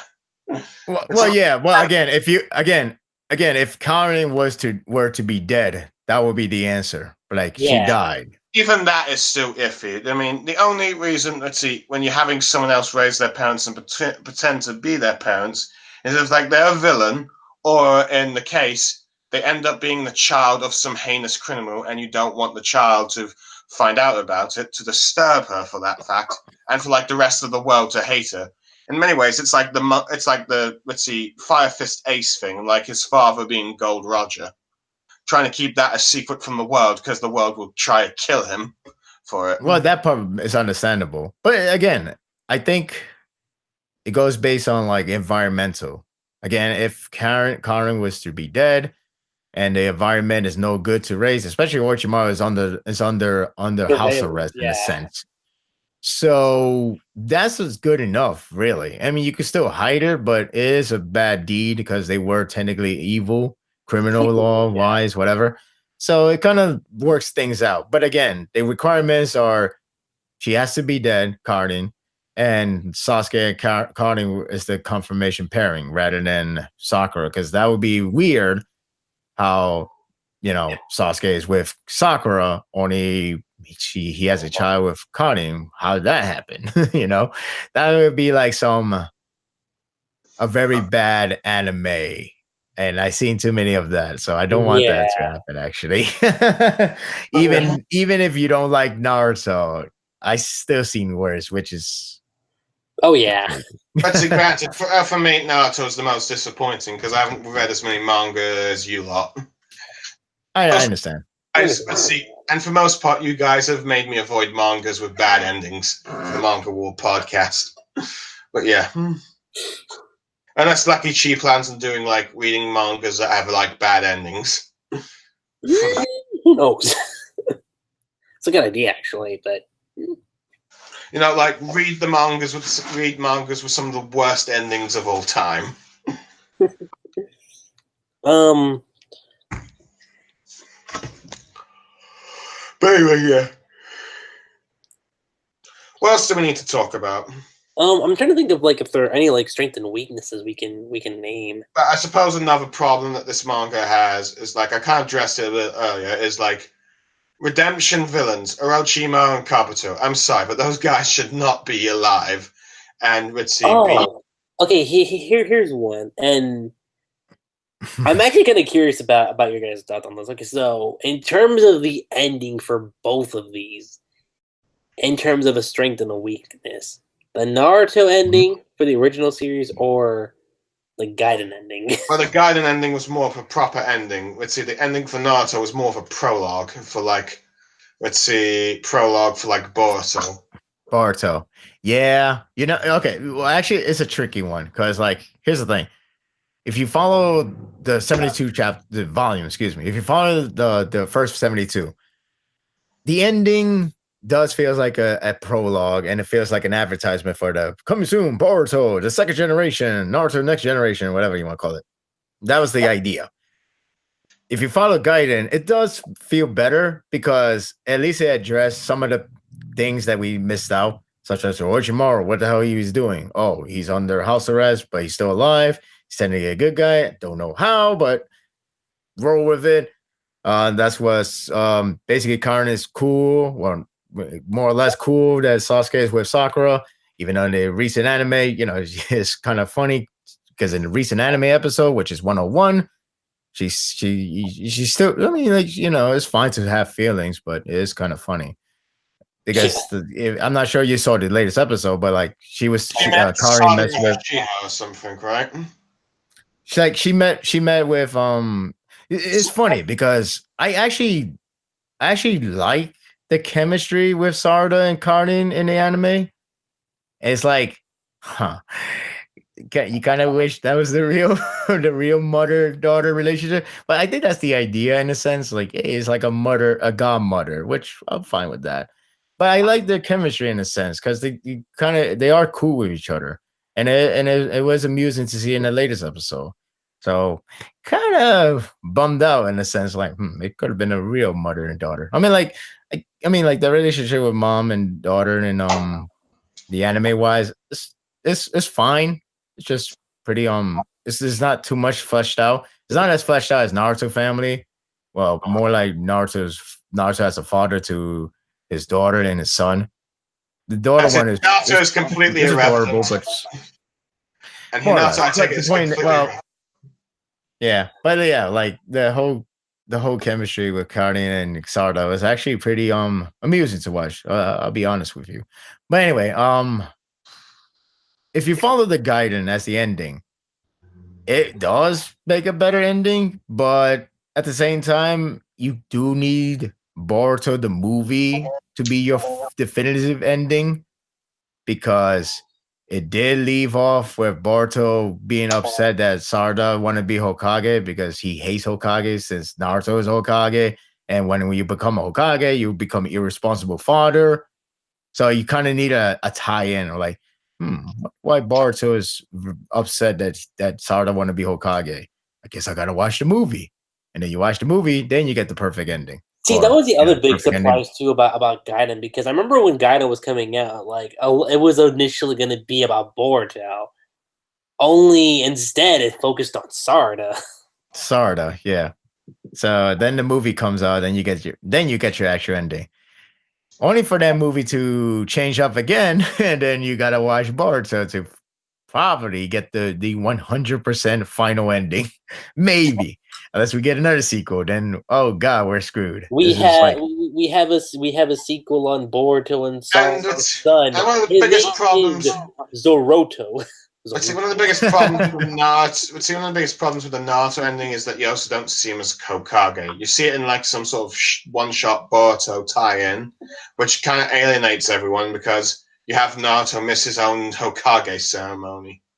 Like the moment of his life, and it's ruined by a cheap joke. In many ways, this is the one thing where I can understand with Star Wars fans with like the Luke Skywalker's lightsaber throwing it away like it's some joke. but we're not going to. Oh boy, here we go again. Here we go again. But yeah, here we. Okay, don't make a big deal. Don't make too much of a big deal out of it. Otherwise, let's see. Speak for yourself. Roll it again. Roll it again. Oh god. All right, but all right. Let's not try to jump into the Star Wars discussion again. I know. But yeah, let's see. Let's not do that. But let's see. But yeah, but that was the example I could think of. But let's see. But yeah, let's see. Naruto's ending. Example. You don't even see his inauguration as Hokage, and when you do see it, it turns out to be a cheap joke, which I'm pretty certain made most of us hate Naruto's younger daughter. I wouldn't say hate, but it was like. I wouldn't say hate, but I kind of wish it was meant for a very serious ceremony. Yeah. Instead, they did it for a gag. I mean, I guess it's funny, but this is his the main thing dream. He's been waiting for. This is the thing you've been building up the character to. It's like pulling off. It's like doing that on Lion King ending, like the very memorable scene where he finally takes the throne. It was like so awesome, so epic, and you use it as a gag. It's like, all right. It's like what? I guess his father didn't mean anything to him. Cool, because you ruined that with comedy. Because I guess Simba just got knocked out by Pumbaa in the background somehow. Maybe because he mentioned that he was fat or a pig. So oops, there you go, ruin everything. So it's like that. That's why it bothers me, because it felt like that was the main goal. That was the narrative of the entire story. He wants to be Hokage. Instead, you do this joke. I mean, hey, maybe One Piece would do the same. I don't know. I hope not. God, I hope not. That would ruin everything for fast. Chapter. I think Oda knows when to do like a gag and when not to do a gag, at least. But see, the only series that can make that a serious moment a gag and make it work is Gintama. But that's because it's a parody series. Well, yeah, but the thing is, Gintama even knows when not to gag up. Like, once it hits serious mode, it doesn't stop until everything is over. The same thing with like those two serious arcs. It's like once you hit serious, you're not going back to comedy until quite a while. That's how it works. It's funny that we mentioned this up because, like, even if you look at like a series like Rurouni Kenshin, like, even though there's like a lot of gags that that series has, but whenever shit gets real there, like, it gets real. Yeah, that's true. But yeah, let's see. But honestly, I suppose in terms of endings, let's see, Gaiden felt a bit more, particularly with that family photo, I guess, when you have all three of them together. It was nice. I'll say that. Like, the family photo thing was kind of cool. I was like, all right, that's neat. Mm-hmm. But what is wrong? No. Yeah, it's wrong because Sasuke and Sakura should not be a couple, but hey. Oh, no. I was actually just doing a reference from an old TV show. Yeah, I got that reference. It's like ads. Sorry, I have not watched this TV show. Sorry, I have not watched this TV show, obviously. But anyway. That's fine. I suppose another thing, let's see. Did we talk about the villains to an extent, I guess? That is one thing I guess we can address. I mean, I already kind of mentioned earlier how Kishimoto's writing always seems like he prefers to write two villains at a time. Which is I will see. I think that's the one that the original Naruto series has. Obviously, because I mean, there's a lot of them. Oh yeah. I mean, let's not forget we have the coolest guy ever. Well, yeah, but let's not go there. But let's see. But yeah, I suppose we're talking about villains. We have to go there. Yeah. I suppose one thing. Let's see. Oh yeah. Let's see. I suppose one thing. Let's see. When it comes to like at least Shin Uchiha, is that he doesn't get a redemption. He gets killed. So it's like that is true. Wow, I didn't recognize that. The last villain to get killed without talking. Can't count. Well, wow. I mean, yeah, Kaguya still, but she's more. That is surprising. Wow, I did not even take that into consideration. For some reason, Kaguya is immortal, but every member of the Asutsuki clan can die at some point. I know it's weird. Kaguya have to seal. The others you can kill. Mm-hmm. Yeah, go on. Yeah, no, but If you want to see like a villain like actually be defeated and not get like Talk no Jutsu'd, I mean, there's a few exceptions in Naruto. I mean, Kakuzu's a pretty big example of this. Hidden as well, and Dedra. Yeah, you've got Sound 4 or Sound 5. I guess Kage didn't get Talk no Jutsu either, surprisingly enough. Itachi is technically 1 too. Let's see, Setsu, I guess. Well, Itachi would turn out to be a good guy. Which is kind of funny. I don't want to like jump. I don't want to change the topic too much because this is considered a spoiler.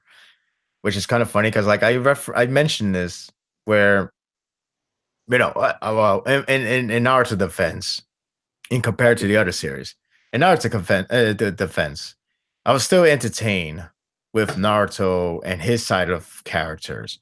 Mm-hmm. But like when they changed the atmosphere by switching to Sasuke, anything goes. Like, hey, if this guy dies, because hey, there's no restriction, there's no bound. But I still care about Sasuke because he's not 100% evil. He's just 50-50. He's anti-hero. Oh, so yeah. so I'm still behind his storyline. So I'm behind whatever his stuff is going to happen to him. So like whenever the Sasuke comes in, there's no real safety first. It's like, oh, Naruto's not going to die. He's not going to die. That character's not going to get hurt. That guy's not going to get badly traumatized. They'd be fine. With Sasuke, it's like, I wonder how badly he's going to get hurt here. I wonder if his team is going to get killed. I mean, we just introduced, so you never know with these guys. And then when it goes against Itachi, there's no like, I have taught to you out of your hatred. So free, Itachi. Free! Be free! When the Sasuke is like, fuck, I can't kill him. Why? Why you can't die? Why? Oh God, he's gonna kill me. He died.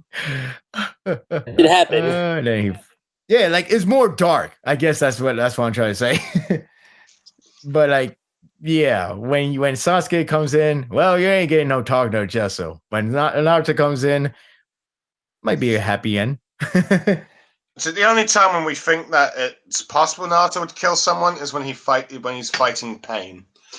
Something like that. That was the best part. That was like such a best part. It was until the after effect happens, but whatever. But yeah, anyway, I just like. In some many ways, why I say Naruto versus Pain is my favorite fight in the series. But go on. Well, yeah, I mean, not to mention the Talk no Jutsu there actually has a much stronger effect than Obito. Obito, yep, it was just pushing it. It felt like last minute because let's see, the biggest problem with like Kishimoto is that he tried to keep Obito's identity so secret that you never really have Naruto learn anything about Obito. I mean, when the first review is, Naruto's like, who is this guy? If he like learned about who Obito Uchiha was beforehand, like the one who gave Kakashi his eye, let's see, he was his father's student. He wanted to be Hokage. He was a lot like him. You could have had Naruto like admire Obito at first, but then find out that he's this ritzy mastermind villain who's responsible for the death of his parents, the Nine Tails attack, and ritzy corrupting his friend. It could become a lot more personal because he knows that this is someone that he was told to admire, but only to find out that he's a freaking villain. Or hell, like, we were actually watching this the other day. In other word, Attack on Titan season 2, episode 6. Gotcha. Yeah. No, but like you see, and BlueStar and I were actually watching this the other day. But it's that one scene from Revolution. You know which one I'm talking about, right, BlueStar? The one with Kushina? Oh yeah, let's see, Kushina and Obito one. Yeah. Like if you had like when Kushina was talking to Naruto and she just randomly brought up Obito, you could have had that. Mm-hmm. Yeah, because that scene was actually really good. Yeah, let's see, we never saw Kushina interact with Team Kakashi in the manga. Her interaction with Rin was funny. Oh yeah, but you know when we going back to Obito. You do have to remember one thing, BlueStar. Obito, if you remember, I think it was when they clash each other. I don't remember what I remember is that Naruto starts seeing every memories from Obito, and then he starts to cry, and then Kyubey was like, "Don't cry, stop, stay focused, stay focused. You gotta remember what you have to do." So because of that, you're supposed to accept that Naruto knows everything now about Obito. So when they confront each other in the Talk No Jutsu battle, it's perfectly fine according to that logic. So that's their way of saying, like, see, this is why it works in terms of Talk No Jutsu. Now, the funny thing about that scene, is similar with what happened with the other series, which I won't name.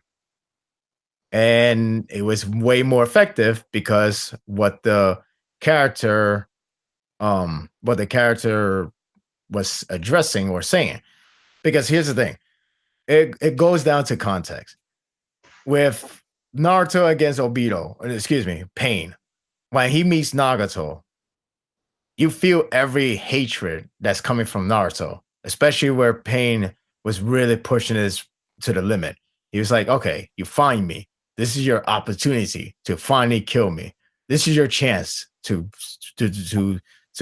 avenge everybody you lost. But here's the thing. Do you hate me?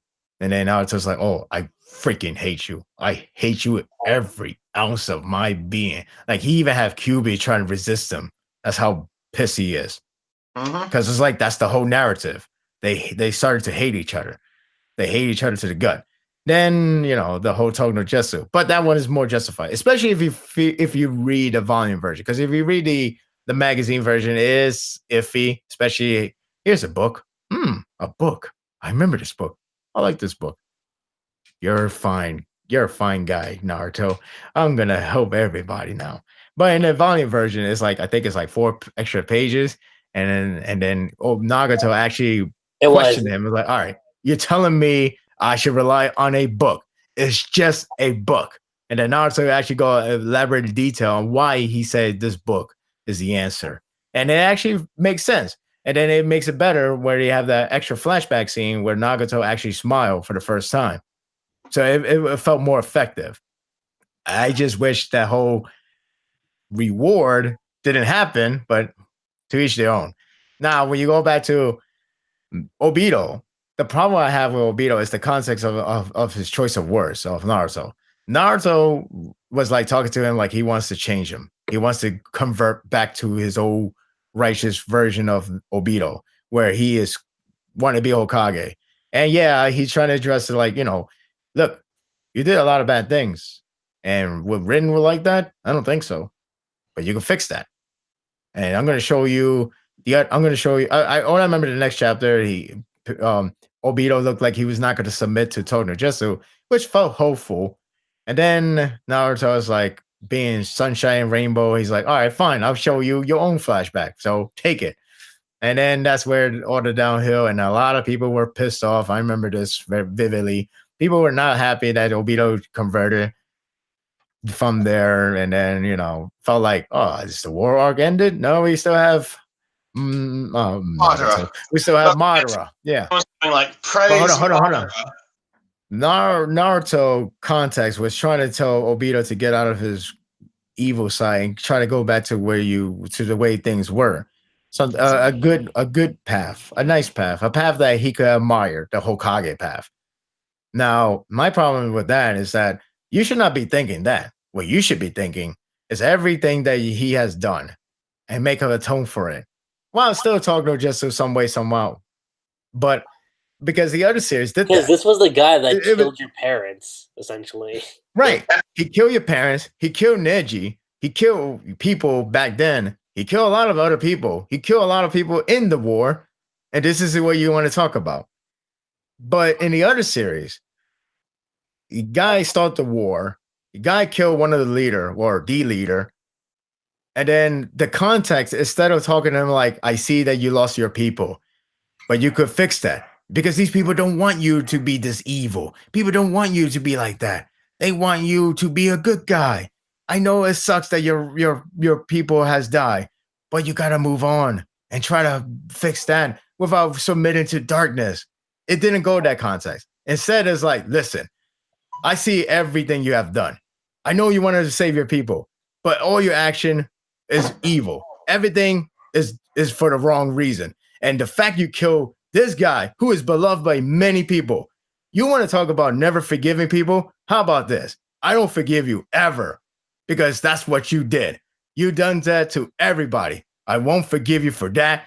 You won't forgive me for that because that's how much you destroy our bridge. Well, I'm metaphorically speaking right there. But the fact is, we got another problem. And you want to back away because you say, oh, I was fooled. Well, you still started it. And because you started it, you got to finish where you started it. So don't even try to back away. You got to finish it. So we're going to partner up and we're going to finish it together. Is this I don't know what happens after that.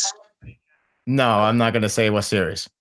Lucky Cheek vividly knows what I got it from. Yeah, I know specifically what you're referring to. Because that's you guys don't want me reading this series, I take it. Yeah, let's go with that. But the bottom line is the context focus on the fact that they got to work together. But the guy clearly hates him. He clearly hates the guy. And the idea is, even though that's the case, they got to step aside for now because they got an even bigger problem on their hand. But with Naruto and Obito, it's like, look, Rin would not like this. You think you don't like this? I mean, you got to think about it. Your old self was much better. He was like a good guy. He was the coolest guy ever. That's later on, but he's like the coolest guy ever. So don't you think you should try to go back to that old days one more time? That's the premise. That's the key. That's the theme. That should not be the theme. What should be is hatred. If anything, it felt like it was swamped from Nagato versus Naruto in terms of Togenojutsu with this one.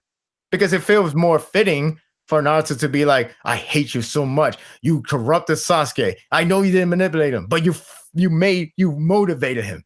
You killed my parents. My only way to have a family, and you killed them before I even get to meet them. You know how much struggle I have. You know how much hell I have to go through with many people in my own village, my own hometown. That should have been the premise. That should have been the theme of the talk. But instead, he's like, don't you think you should try to fix yourself? Don't you think you could redeem yourself? Like, no, that should not be it. It should be about how pissed you are about he took your life away. That should have been the case. If that was the case, a lot of people would have been cool with it. But instead, I understand the idea is like, well, we all gotta be bygone, be bygone.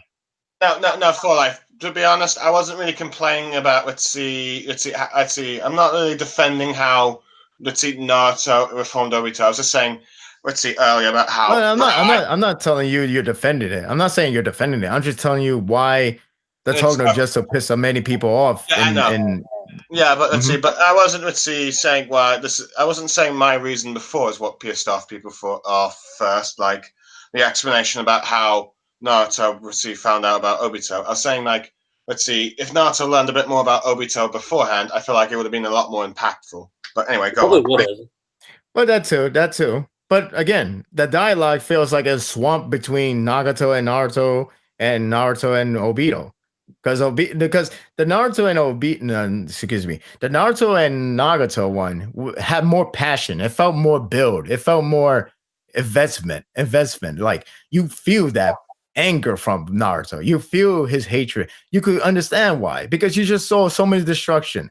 And Pain and Naruto talk to each other so many times throughout the battle. And Pain actually made Naruto like it's no longer about like it's like they hate each other, but like what makes it captivating is how Naruto is really is like a polar opposite of Naruto. Even though Obito is like that too, but that's the problem. It's like you're doing the same thing over and over again. You always try to make a what's that foil character of Naruto? Like, why every villain is a foil character of Naruto? You should instead of like doing a full character, you should do like an opposite, like Batman and the Joker. And but again, Obito was Pain was fresh, so he was like, he was like first time for us, and he was he was like the cooler guy because he did so much destruction. He destroyed Konoha. That I still remember how everybody reacted. Nobody would have guessed Konoha would be destroyed because they all bet on Sasuke may have the potential, but instead it was Pain. I was like, holy shit, Pain freaking destroyed Konoha. That spoiler didn't feel real. And they were all probably shocked when it looked like he killed Kakashi as well. Exactly. He did so much damage. He has every right. Naruto has every right to be pissed off, to have this type of dialogues of hatred. And then it goes down to like, he mellowed out because he heard the backstory, which I'm okay with it. But at least he addressed it, how much he hates his guts, because that's what you should be feeling. But with Obito, he did so much damage and you don't feel that way. It's incredible. And it tops it by calling him the coolest guy ever. That tops it. Because of that destroys so much of his character. I mean, at least with like Luke Skywalker and Darth Vader, it's like he's trying to redeem him because he wants to bring back his father, at least. So in that content, it works. But it's Obito. It's like no. It's just like So let's see, this guy killed your father and stuff. But yeah. But sorry, I'm sorry for this bringing up Star Wars again. But like, whenever anyone thinks of redemption story, they think of Star Wars. If you're looking for the more compelling aspect, and it's funny you're looking at it this way because it's the same argument we brought up with the old parts under Manga Wars podcast too. If you're looking for the more compelling standpoint, the original series has it. But if you're looking for like someone like you just want to get to see defeated and like I don't know if I would call it gruesome death in the series. I wouldn't call it that. Just desserts. You mean just desserts? Yeah, like if you want to see someone get their just desserts, I guess Gaiden would be the best way to go. So it's really your picking. Let's see. I do think let's see. Like I said, let's see earlier. Let's see. Theme of 2 when it comes to villains. Let's see. The problem I think with Shinichiro. Let's see. Granted, they tried to tie in Shinichiro with Danzo and stuff. But I think the biggest problem is that, I kind of mentioned this earlier, that Shin is a rehash of both Uchiha's and Akatsuki. The Akatsuki thing could have worked, but the Uchiha thing just did not. Especially when they try to make him carry on the legacy of Itachi. Now, in one way, it could make sense if it turns out that this guy is somehow Itachi's long-lost son. But that was clearly not the case. In many ways, look, I'm sorry. Go on. Let's see. Honestly, I kind of wish that instead of Mangekyo Sharingan, his magnetic abilities was just something else, like maybe a Gekkei Kenkai, or just like some other abilities that he forbidden jutsu that he found along the way and stuff when trying to revive the Akatsuki. Yeah, I love how he completely dropped that in part 2. Mm-hmm. That's true. I just find it hilarious that Kawato happens to have every single blood, even a character that they should not really care about. It's kind of like, why would you even have that person blood? It's like literally the only character that cares about with one character. It's not like, oh, you have the blood of the Hokage, the 4th Hokage? Say, what? It's not like that. It's more like, you got some random dude, and you happen to summon him. Why? He's not even that strong. Well, character development. See, him resurrecting Sai's brother felt weird. Let's see. Yeah, that's what I'm saying. Like, was he really like, oh, he was like the greatest ninja, and unfortunately, Sai had to kill him. I'm so mad. I'm going to resurrect him. It was like, did anybody even say that? No. Anyway, I feel like that, resurrecting Sai's brother would have worked. It's like Kabuto resurrected quite a few of Root's agents. Like dead armor. That would be fine, but a lot of resurrection is pretty much a convenience for character development, pretty much. Yeah. Let's see. But going back to Obito, like I just finished reading. Well, not finished reading, but I skimmed, and I'm pretty much on point. And it makes it worse where Naruto is like, "Come join us." It's like, join us what, dude? He's just killed many people. Do you not hear yourself speaking? Like, he killed many people. And it's weird because they talk about Hokage. There's no shortcuts. I'm like, yeah, he's right. But that should not be your argument. Your argument should be about every damage he has done. because you really should hate the man. Uh-huh. You really should hate him. But you didn't do that. Like, there's no one addressment. If you could just address it, just one bit, it would be better. But it never did. That's why it upsets me. Yeah, it's kind of sad in some ways. Sakura actually had the most rational, reaction to Obito now siding with them. Like, I don't want to forgive you, but I will thank you for saving Naruto's life. That works in many ways. And yet people hate her. Yeah. She had the most normal reaction you could have had at that moment. Which is weird, because you actually had quite a few interactions with Sakura and Obito once he became a good guy again. But yet not one Rin comparison. But, oh well, never mind. That was the oddest thing, I'll be honest. Oh, man. I didn't even notice this phoned in thing. Hey, Kakashi, you should not kill for Obito. It looked like my son nagged and lectured you quite a bit. Something he seems to have inherited from his mother. Pa. But that really ought to be your job, Kakashi, because Kakashi was about to kill Obito. For what I believe, the one who truly understands would know. What to say to Obito is you, his friend. And then Naruto's like, gasp.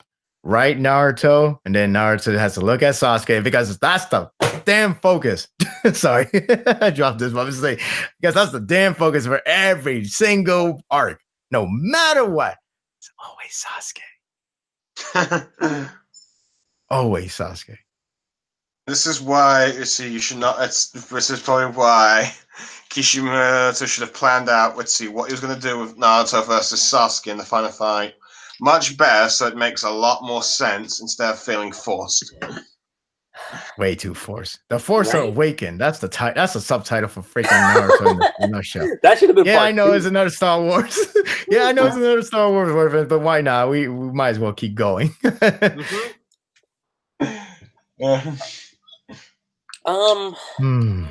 trying to think if there's any more strengths and weaknesses we can name between the two.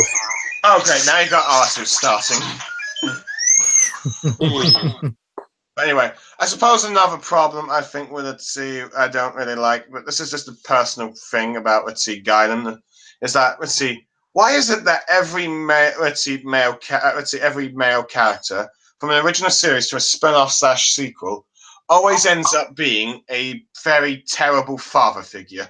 I mean, it's not just Naruto, because even Korra did that with Aang, where he favored he ignored his two older children in favor of his younger son. Harry Potter and the Cursed Child, that's another one. Let's see, Star Wars with Luke Skywalker. Oh no, that explains so much. Let's see, but anyway, I see what you did there, but anyway, Luke Skywalker, into an extent, with his nephew, blimey, that's like a whole another fishy thing. Okay. Yeah. He's like, oh no, I must be reclusive because I can't save my nephew. Yet you somehow did the same thing for your dad, and you managed to succeed there. Yeah, but let's see, like Star Wars. Let's see, Harry Potter, Avatar. Let's see, is there any few others I'm thinking of? Let's see. I would love to say Percy Jackson, but Percy Jackson, they're still teenagers. Yeah, let's see. So thank goodness. The only things that it's funny enough, Dragon Ball to an extent is probably the best father figure by default in manga, at least, which is kind of weird, but yeah. And I guess that Spider-Man, could be debatable, depending on who you talk to. But it depends which parent, I guess. But yeah. Look, Anthony, I suppose maybe Spider-Man with Spider-Girl. You know what I'm talking about, Lucky. Spider-Girl, Annie. Yeah. Well, yeah, Annie. They're the only how is it that only Spider-Man's a good parental figure? But anyway, but yeah. I suppose that's another problem with Gaiden, but that's more, I guess, from the previous series. But yeah, I think that's the biggest weakness Gaiden has, that it carries the leftovers that Naruto kind of left off with. So in many ways, it's trying to polish a piece of junk. Well, try to polish a turd. Sorry for the profanity. You're good. Let's see. So, what else do we need to talk about when it comes to Gaiden? I guess the anime adaptation or something. Actually, yeah. So that's another thing we can talk about is the adaptations for both Gaiden and for Naruto. Which, funny enough, Gaiden falls into the whole Boruto anime thing. So by default, Gaiden is only one story arc thing. Let's see, from like a larger arc of Boruto. But let's see. But so by default, it's probably the better adaptation because for Naruto, I think it improves upon the manga. I'll say that. Oh yeah, it definitely is. Let's see, much better, especially the Sakura stuff, the fight scenes at least. Especially with like, let's see, even though it probably totally ripped off Winter Soldier's fight scenes, but still, it's like, this is awesome. Sakura getting this, let's see, sort of like fight against Shin Uchiha. It's epic. I mean, it's only like a minute and a half long, but it's like, oh, this is so good. I want more of this, but go on. The anime for the Gaiden is superior in every way. It's superior in every way because not only has a background, has a backstory, has a they already flesh out more than enough for Sarada. But if I remember correctly, if I remember correctly, Gaiden starts at episode 19. 19, yeah. So you already have 18 episodes of build up going into it. Right. Or the hints and pieces from Sarada. I was like, how about father? That would be awesome. But yeah, before the Gaiden in the anime, you got a lot enough of characteristic from the many characters. Sarada, Boruto. But you really need Sarada for this one. And you got Chocho. So yeah, even though Chocho was still whatever in this one, we should go understand. But with the Gaiden, to make a bit more sense with the flashback of Choji's hand, but still, right? Still doesn't work. But anyway, but with the Gaiden anime wise, they changed a lot of things, including some of the dialogues that were much better in the anime version than the manga. The manga dialogues, yeah, like the whole conversation between Sakura and Shizune. Yes, that changed a lot from there. They changed that. They changed some of the sequence and storyboard wise. They made it like it's funny because in the manga, I understand it's a manga, you got a panel, but I don't know. It always bothers me when I'm reading Sakura's line about like, "Don't you ever dare to hit my daughter and my husband, you bastard," to Shin. But it all happened in one panel and during the punching scene. You're telling me this punch lasted this long?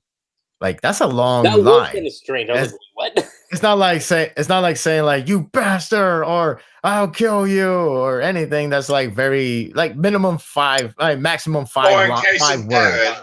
You damn traitors! Well, yeah. Basically, you only got like 5 words max in terms of like doing a scene or doing a punch. So in the anime version, they made it better because they. In many ways, this is also one of the few problems with Storm 3, where Naruto's doing the final punch against Obito. He does this sort of like speech, but go on. We're not talking about. Yeah. Yeah, go on. But anyway, but like Sakura, she punched him, and then they replaced with Sean and all, and then boom, craters, and then she said that line. It's like that makes it flows better. See, because like because the manga is like I'm reading this, I'm seeing a punch. Kind of feels weird, and then the crater happens. But in the anime version, you got the punch. It was like, take that, and then you got the line. Then it's like, yeah, cool. So that was more. That felt more appealing. I don't know. To me, again, it's all about the flow. So I thought they changed the storyboarding and Naruto Gaiden in the anime, which felt better. Yeah, I know it's anime and they have the time to change it. They even made it more tension with the whole Sakura not being the mother of Sarada. But, we all know what's the outcome. But they even have that build up going in. And then Naruto, and the flashback scenes, it was very nice, very delighting. Now, the main one that changed a lot is the final episode of the Gaiden itself. The last episode of Gaiden changed so drastically. It's pretty much a remake in his own world. And is much better because, first of all, you got a fight scene between Sakura and Shin in in a good minute or so. Second, they had a better. There's more justified reason for Sakura to defeat Shin over Sasuke, who seems to be the savior of the universe, which should not be the case for this kind of battle, because this is the battle that's actually asking for more Sakura, if anything. So when Sakura fights Shin, it was like, oh, here's the throwdown. It's pretty damn cool. Then Sasuke comes in, and then there was a trouble afoot, and then Sakura has to do one trick, and it works, and Sakura takes the win. Sakura gets a win. Sakura didn't get a fight. I mean, it was applied, yeah, but you don't see it. You don't see the fight. Sasuke handles the job, and insert whatever sexist comment, but like saying like, oh, because Sasuke is the man, whatever. But that's not the point. The real point is Sasuke finished the job. Sakura should be the one to finish the job, or someone else should finish the job. But Sakura did it. And it was way more impacting in terms of the ending, because the other version is like, I got you. Let me crush you. Ha ha. Mind crush. Get it? Ha ha. And then he gets killed by his own sons. I guess you want to call them sons. He gets killed by his own family, Shin. But in the other version, again, it felt like there's a climax. It felt like there's the ending to the battle. Instead of like, oh, that was an anticlimactic. You just grab hold. That's it. But in that one, it was like, oh, there's a better ending. He gets punched, but he's now very desperate because he's like, shit, I got knocked down by her. What the hell is going on? I don't get it. You know what? Screw it. Shins, every one of you, fight them. Kill them for me. It felt more reasonable for being this desperate. Instead of like, I got crushed. Fight them for me, please. It just seems so weak and I see so low impact. Then the same thing for Sarada. Sarada, there was more energy behind her punch, because it felt like, yeah, now I get behind her, and now I feel cool supporting her. I feel that like the energy that because a lot of people don't care about those anymore, even though I do. But I digress. The point is, I felt it, and I actually liking Sarada more than Gaiden told me to like. When they're trying to do the teleportation thing, it's more like, instead of like Shin just trying to escape, he's trying to also kidnap Sakura again because he needs a medic ninja. But Sarada prevents this from happening.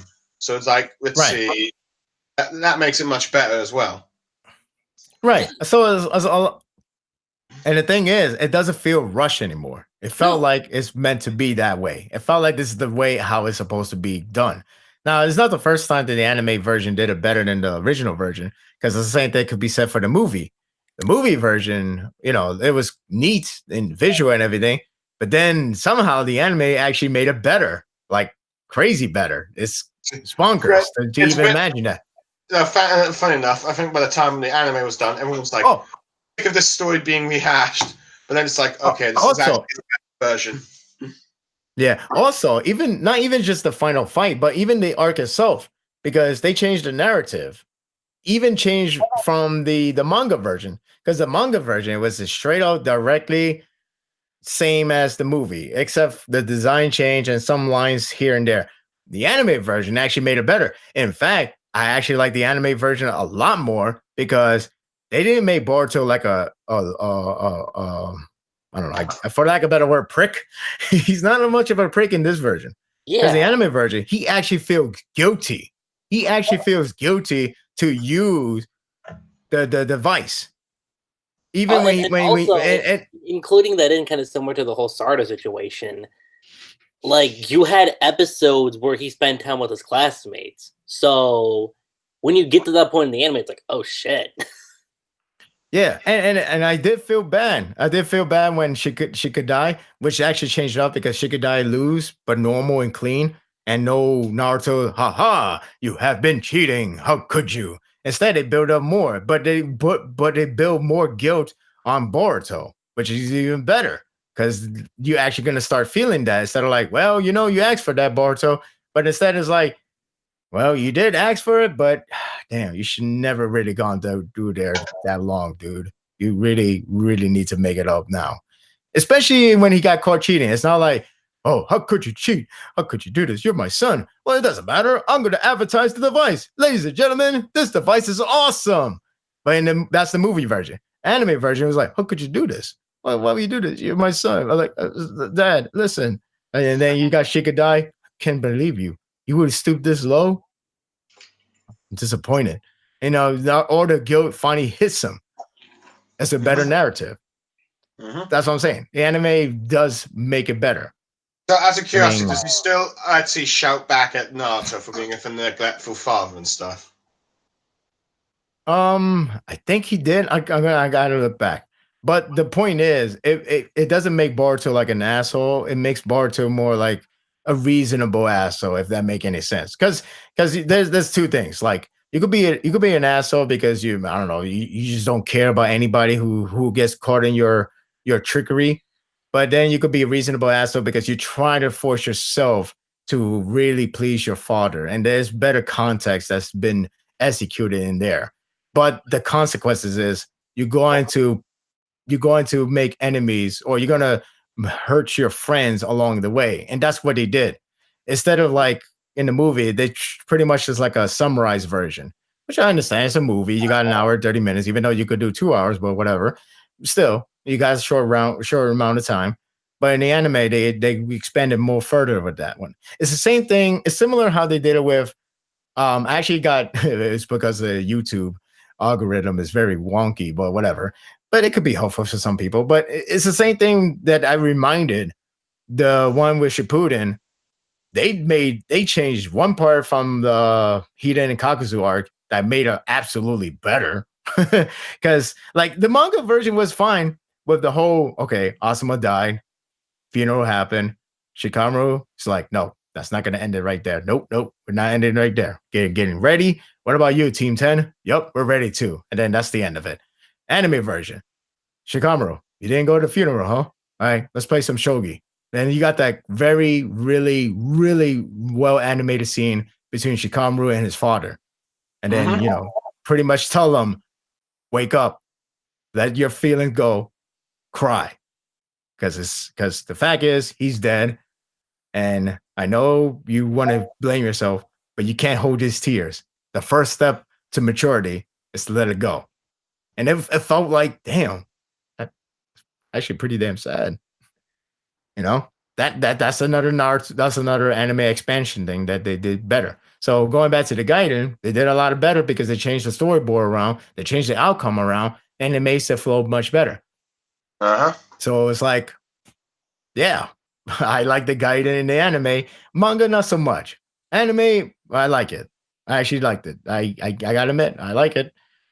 So what can I say more than that?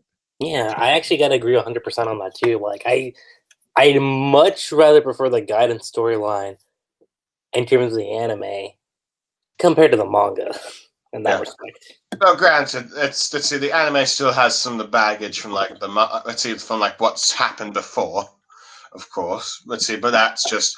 But this is what happens with the whole setup of Boruto to begin with. The setup of it, this was forced. It just didn't work.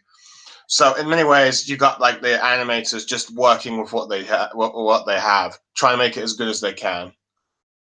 Let's see, like a TV show having a bad season, you're getting like a new staff and showrunners and all that stuff, and they have to work with like the baggage from the last few seasons and try and make it work as much as possible.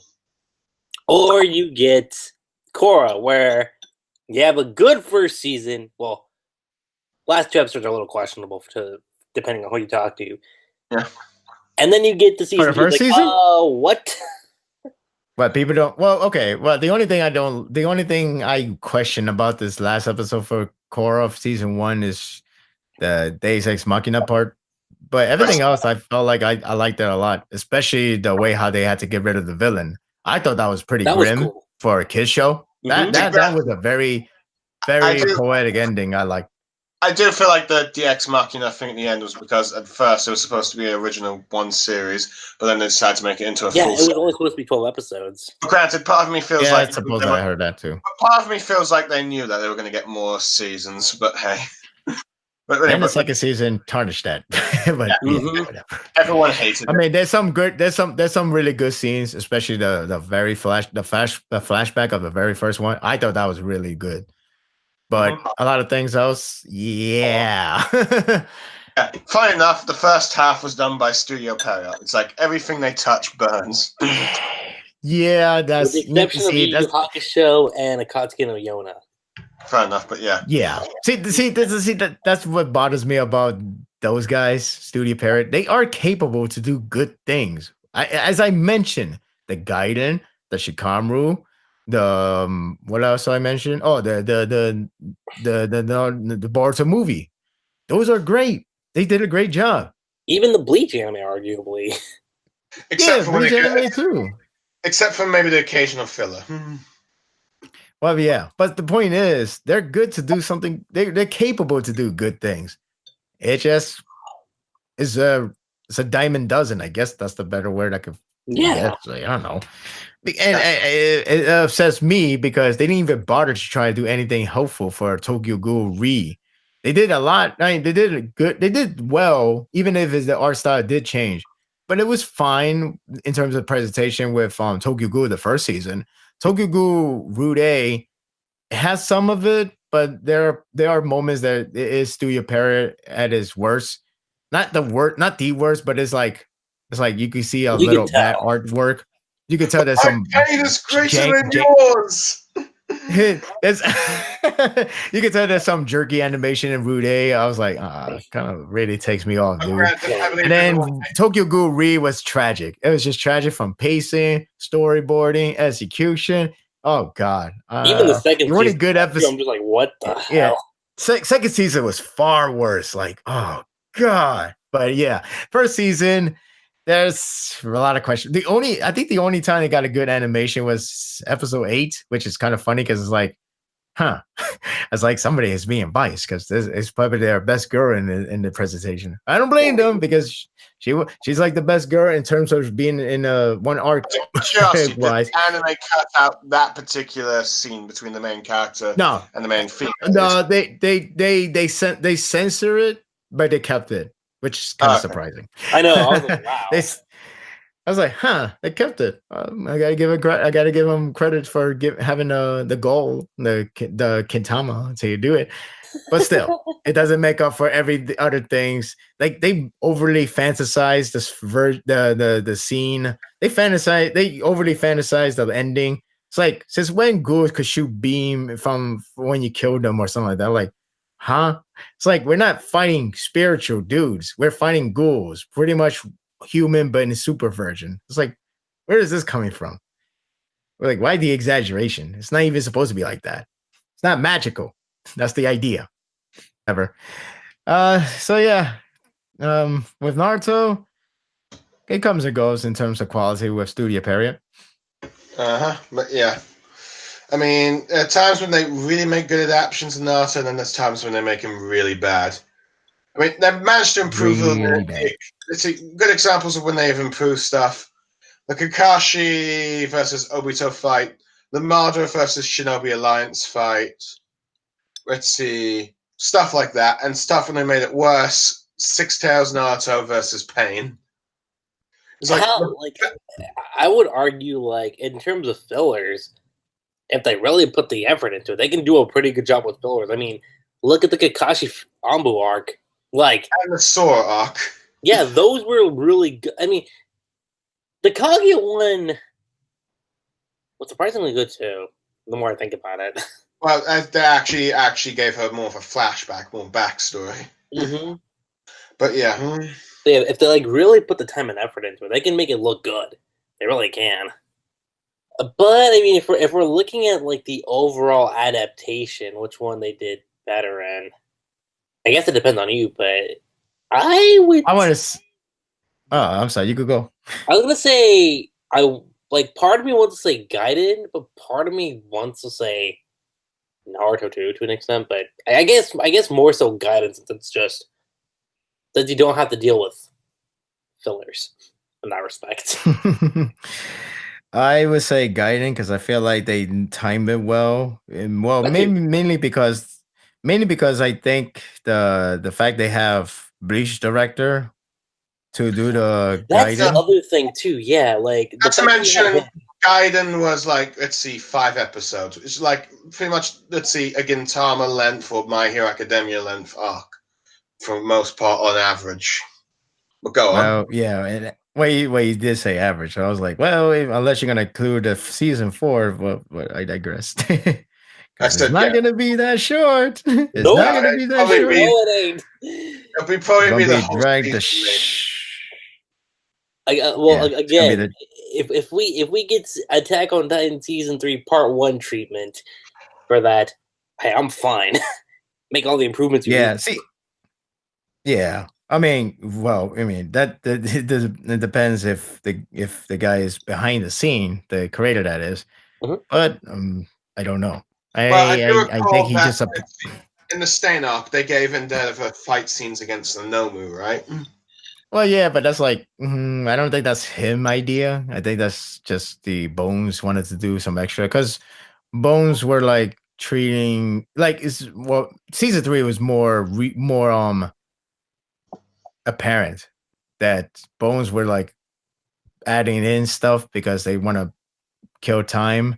Because I remember season 3 they did they did have a filler episode, 2 filler yeah. episodes. One's for movie promotion, the other one was just for the Clip show. I guess just wanted to shine out the character, even though it was all right, more or less. The only good part is pretty much the last 4 minutes because that's actually canon and it makes sense. But the other parts was all right. But they were pretty much starting to insert stuff in there.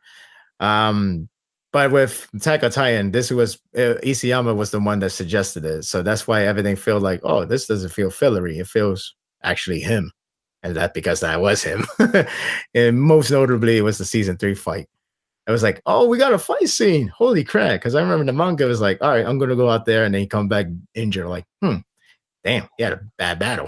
But the anime version was like, oh, no wonder he got injured. Damn, Levi's awesome. I still say it's Gaiden because it was short. The director knew what he was doing. It wasn't like keep shifting a lot of things, and a lot of changes was for the better, for the greater good.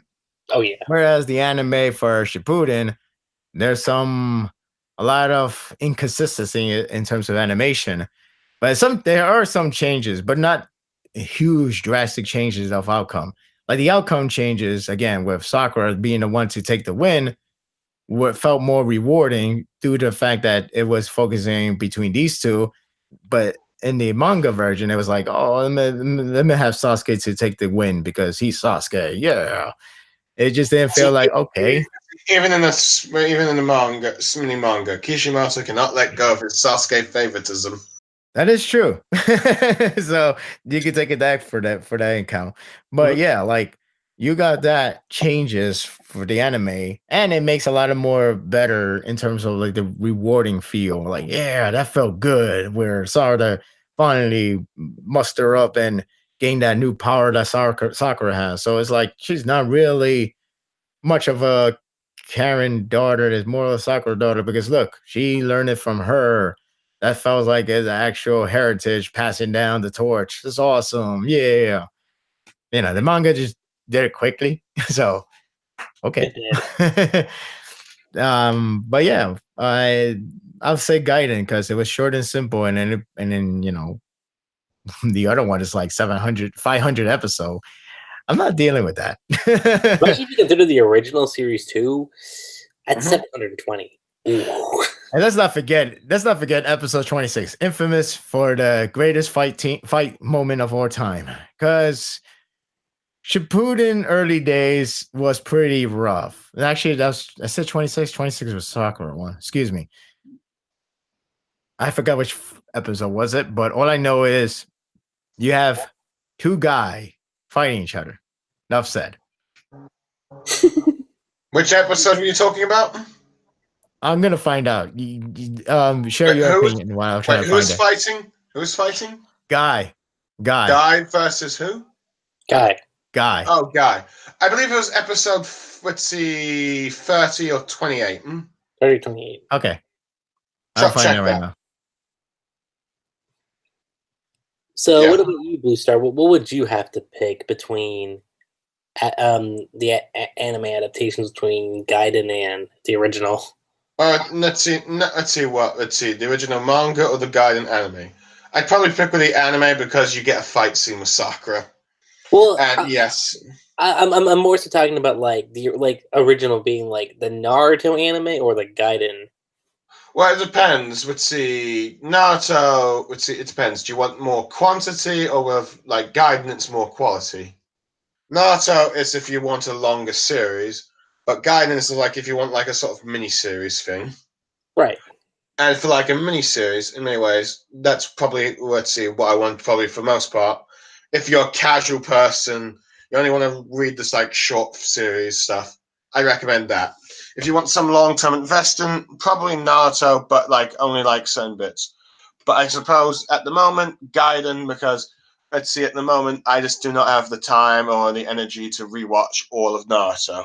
No. And I mean, even then, the most I might just I could rewatch it like the original, and even then, it's like what 135 episodes, if we're discounting filler. Mm-hmm. Yeah. Yeah. But yeah, it's stuff like that. Mm-hmm. So I'll go only find a scene. I'm sorry. I'll only find the scene. But if you guys really want to watch it yourself, be my guest. Here you go. But yeah, it might be episode 28. It might be. Yeah, because I recall that's the episode when all members of Team Guy take on their double gamers and do some. Yeah, but that particular fight was famous for having a nearly a minute of just swinging punches and kicks that never connects. It goes back and forth, and then they have the goal to have a zoom out view, and it's very embarrassing, really embarrassing. Okay. I don't know what studio parent, but but I don't know. I don't know what they were thinking too. But yeah, but probably other than that, for the most part, I do like the fact that they gave focus to Team Guy to have at least fights against their double gangers. Because, like I said earlier, the manga just skipped that bit. Let's see, but yeah. Let's see, but yeah. So anyway, I take it. Let's see. What else do you need to? Let's see. So we've done the anime adaptations. What else did you say we need to talk about, Lucky Chi, when it comes to Naruto Gaiden? Well, since we're done with the anime side of things, now this is the part where we actually get into the writer himself. How much has he improved coming up from Naruto, and then also like what are like some of the weaknesses that you saw from his previous series that are still kind of present in Gaiden? Some ways he's improved, in others he hasn't. I mean, in terms of like main female lead, he's improved, but in other areas when it comes to female characters, he hasn't improved. Let's see. In some ways, with like reformed bad guys, explanation still hasn't worked on that. I mean, Kabuto and Orochimaru should not be good guys anymore, and they should not be allowed to like continue experiments or run an orphanage. At best, they should be in prison, locked up. So trapped that they cannot escape. Something like that. Mm-hmm. You cannot just have them alive, given everything they've done. The villains, just in many ways, they're like generic Marvel villains. I mean, they have their purpose, but they're not that well defined. Let's see. The stuff you like with each member of Team 7 is there, but also some of the stuff that you hate. In some ways, like I said, in some ways he's improved, others he hasn't. In terms of the female lead, he's definitely improved by a long shot with Sarada. I will definitely say that for certain because, again, you go back to Sakura. Her overall defined character was romance. I hate to say it, but that's the truth. Uh-huh. Whereas with Sarada, right from the get-go, you don't get that. She's not entirely based on, there's this boy I like. I mean, yeah, you could say she kind of has a crush on Boruto, but she's not letting that get in her way, like Naruto's generation did. Mm-hmm. Instead, you have her like actually thinking about the world, thinking about what it's like being a shinobi. What's the purpose of being a shinobi, especially like in this day and age? And the fact that you have that, and the fact that you have her, ultimately like her story, the main focus of it being like her finding her goal without her realizing it, and it actually being something substantial as being Hokage. I actually think Kishi has improved in that category a lot. I really do. In terms of, say, consistency and storytelling, again, we all know how Naruto ended up. From start to finish. There are tons of issues with that. Gaiden has that too. But I will say it does kind of harken back to part 1 in that respect, where it feels more cohesive, and it feels like it feels like a tighter narrative in that regard, because you don't got no closed eyes Susanoo popping up. You don't got no But then again, let's see, it's not run long enough for like any ritzy ass pulls to happen. But no, yeah, but go like, on. you know what I mean though. Like, people did always say that, like oh wait, like watch, she's gonna have this and this. I'm like, so I do like how, like, yeah, it was short, but I do like how it was kind of simplistic in its own way. Mm-hmm. Well, granted, the only problem I'd say is the cop out ending with the whole mother thing. See, that's the only thing. Like, I feel like the ending, is it as bad as the way how the original series ended? No. I wouldn't say that. Like, if I had to pick out, I would much prefer what we have with Gaiden than what we have with the original series. Let's see. I suppose we should be glad it was not extended like the Clone Sagas. Like, who is the actual Peter Parker? Peter Parker of Ben Riley. But imagine if we had that for like, who is Sarada's mother? Let's see. Let's see. Like, then we all be sick of it. Like then, like we don't care at this point. So, for life. Let's see, Kishimoto, do you think his writing's improved in Gaiden, or do you think it's relatively the same? I've said it's more or less, some bits, or he hasn't in others. Let's see, but yeah. I mean, like, the idea, it sounds kind of good. Again, it's minus the whole Sakura, who's your mother, Sarada? But aside from that, did it improve? He did have a 5-month break between the end of Naruto to Gaiden, so there's that. Yeah. Well, yeah. I mean, like, it improves in terms of like how to give a female character, and this is from the word of mouth of Kishimoto, not me, not being like, oh, I'm a feminist, I must have all these females to be relevant.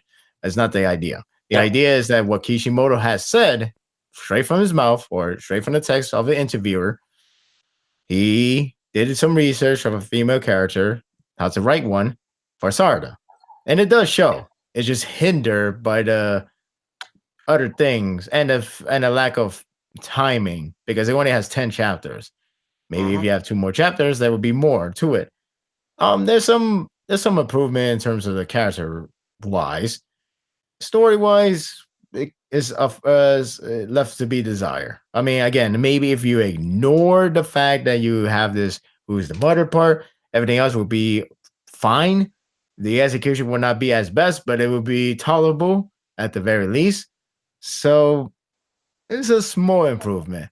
Now, I guess the better way to figure that out will be with the next work of his, which should be out anytime soon, unless he delays it. But we're still early in the bench. I take it we're all, let's see, gonna check it out just to see how he does. I mean, he's had 5 years technically 4. If you're It's a bit counting, ironic because if you ask me, like, let's say a year or two after Naruto's ending, I'd like, wait, nope, not going to check it out. Scritzy, let's see, I'm done with Kishimoto. I suppose I have calmed down a bit and said, like, okay, I'll give him a chance, even though I have very little faith in the guy. half a decade has passed. It's crazy to think that, but half a decade has passed. I mean, I suppose, no one thought M. Night Shyamalan would make a good movie again after The Last Airbender. Talk about the movie Split. Yeah, no, but if you want to look at the whole Star Wars situation, I mean, but again, people gave up after. There were a number of people that gave up after Last Jedi, and supposedly, it seems like it's kind of going back in that direction too. It seems like people. Okay, now I'm a little curious, but I think it's also partly because you got the Emperor's laughter. Let's face it. Let's see. Ian McDillan, everyone loves that guy. It's like he said at the panel. He's like, "Roll it again." Oh, okay. So that's where that joke comes from. He actually did say that. That's just been stuck in my head ever since I heard it. I was like, "Yeah, that's good." Yeah, roll it again. Yes, that came from the convention, the panel itself. That's where that joke comes from. Fair enough. So I just haven't really had time to watch the panel. Oh, you're good. But yeah, like I will say that like he's made some small improvements. Yeah, there's still some things he could have worked on. But I guess in his defense, it was only like a 5-month break between the ending of Naruto and then going into Gaiden. So you could tell like there were some that were there. But one thing that's improvement is that compared to his last arc, which was nearly like 200 chapters, this is only 10. That's true. Let's face it. Let's see. Most arcs that go over 100 chapters don't end up usually being that good. I mean, I guess unless they're done like early on in the career. And I think that just further proves that like maybe Key is just good at writing smaller arcs. I mean, probably the best writer at the moment that's probably writing long arcs would probably be Ichiro Oda. Though granted, Dressrosa was kind of a mess. I mean, there were a number of people who were saying that Whole Cake Island kind of dragged on too near the end. Yeah, but other than that, let's see.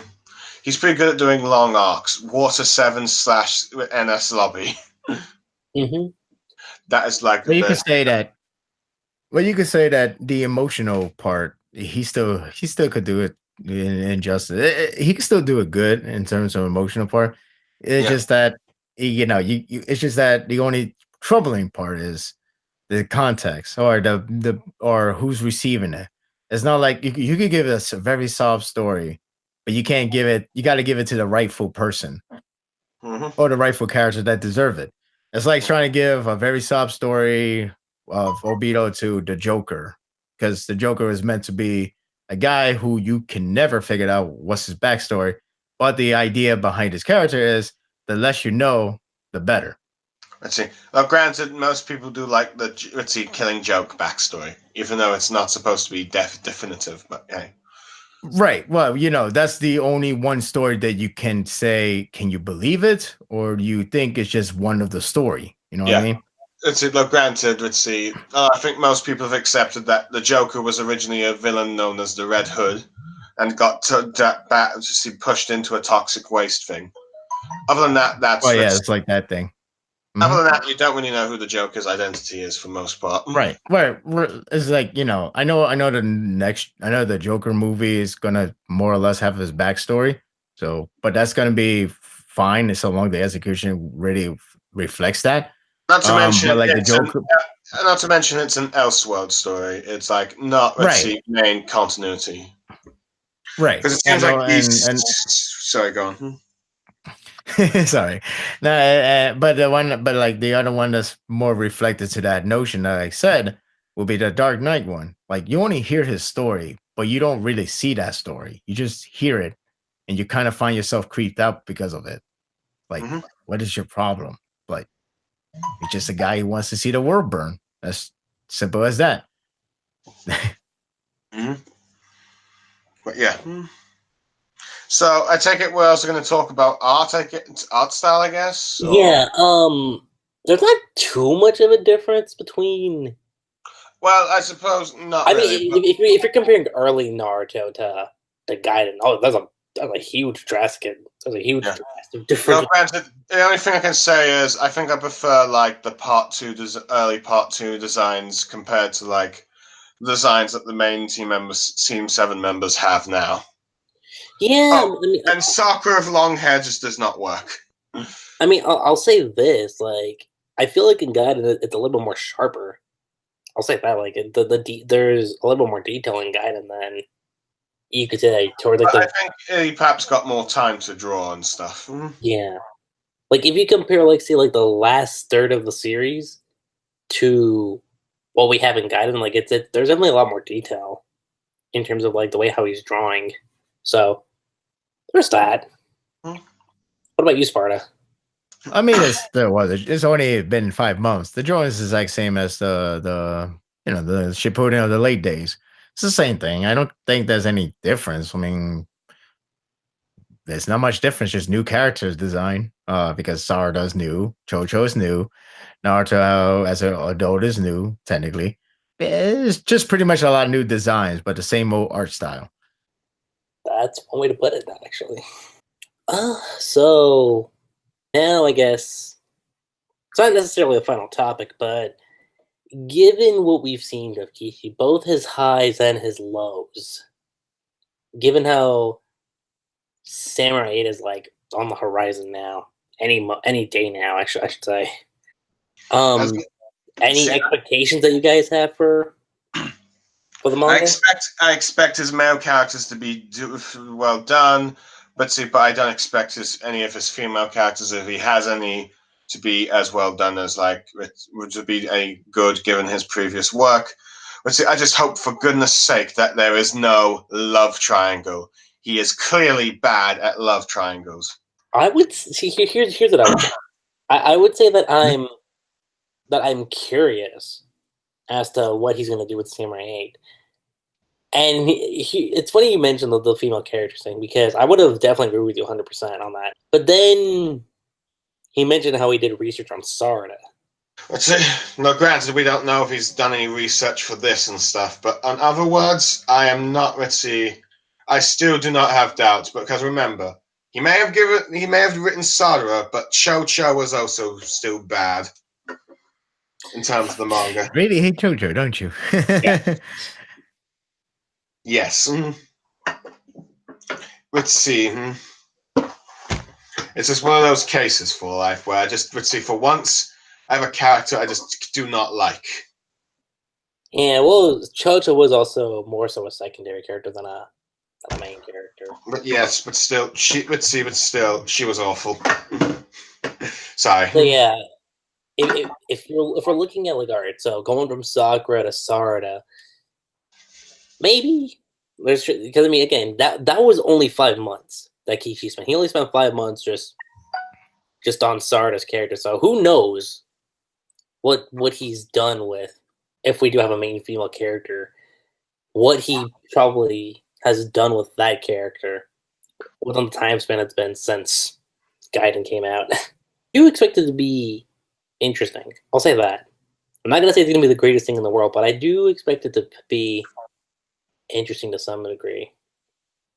I'm still trying to figure out if it's supposed to be monthly or weekly.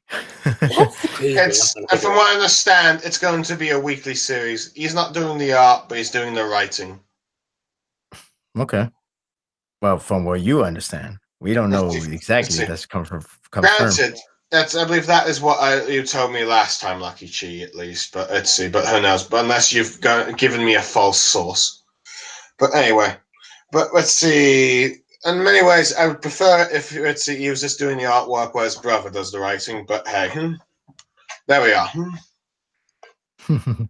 What about you, Sparta? Well, I'm gonna definitely read it when it first comes out. Would I judge it from first chapter? No, not really. That would be just an impression. Like, well, okay, you'd probably need at least somewhere.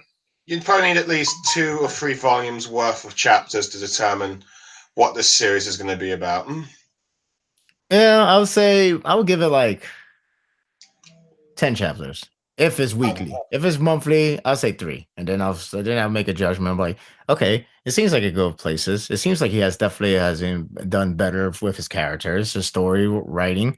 It seems like a lot of things are actually in a huge improvement or something. But yeah, I believe granted, that is still too soon because you could, for all we know, it could be like, oh, it has a great start and then it sucks by the time it gets to the climax of an arc or so. It could happen that way. That's why we do not rely on first impression forever. We rely on the journey. We rely on the journey. We don't rely on first impression because I know a lot of people like to say first impression. I'm like, yeah, that's always amazing. I was like, I know it's amazing back then. Now it seems like it's just a shadow of his former self. Like My Hero Academia. Well, okay, see, that's not me, Blue Star. That's not me at all. That is not me. Boy. I'm a very fair guy. I was joking about that. Okay. I'm just making that. I suppose, let's see, for example, of 4 Lives' first impression would be Star Wars: The Clone Wars, Ahsoka Tano. That's a fair. Oh, okay. Well, I don't know the series, so excuse me for not knowing like the who, the what, the where. No, for at some point, I need to force you to watch The Clone Wars. We should have made that bet, but you messed up. You want me to suffer rather than actually get a good deed. Let's see. That's your loss. All right, then let's see. I'll make a bet. Let's see. Next time someone comes up with a bet, I'll make you watch The Clone Wars and watch something bad. What's the difference now? Oh, those are fighting words for life. Well, technically, if it's Clone Wars the movie, it's not that far fetched. Ooh, you're pushing it. We are pushing all buttons on Blue Star today. Let's see. Man. Let's see. I'm so gonna watch another 50 episodes of Gintama. This is my struggle. This is my battle. Waiting for Gintama to end so Blue Star won't curse it anymore. Oh, I gotta get Manga Wars episode for Gintama too. I need it to end though before I can make that announcement. So, in other words, I should read Gintama now just so I can get ready for when you do the Manga Wars. No, because it might have a bad ending if you read it.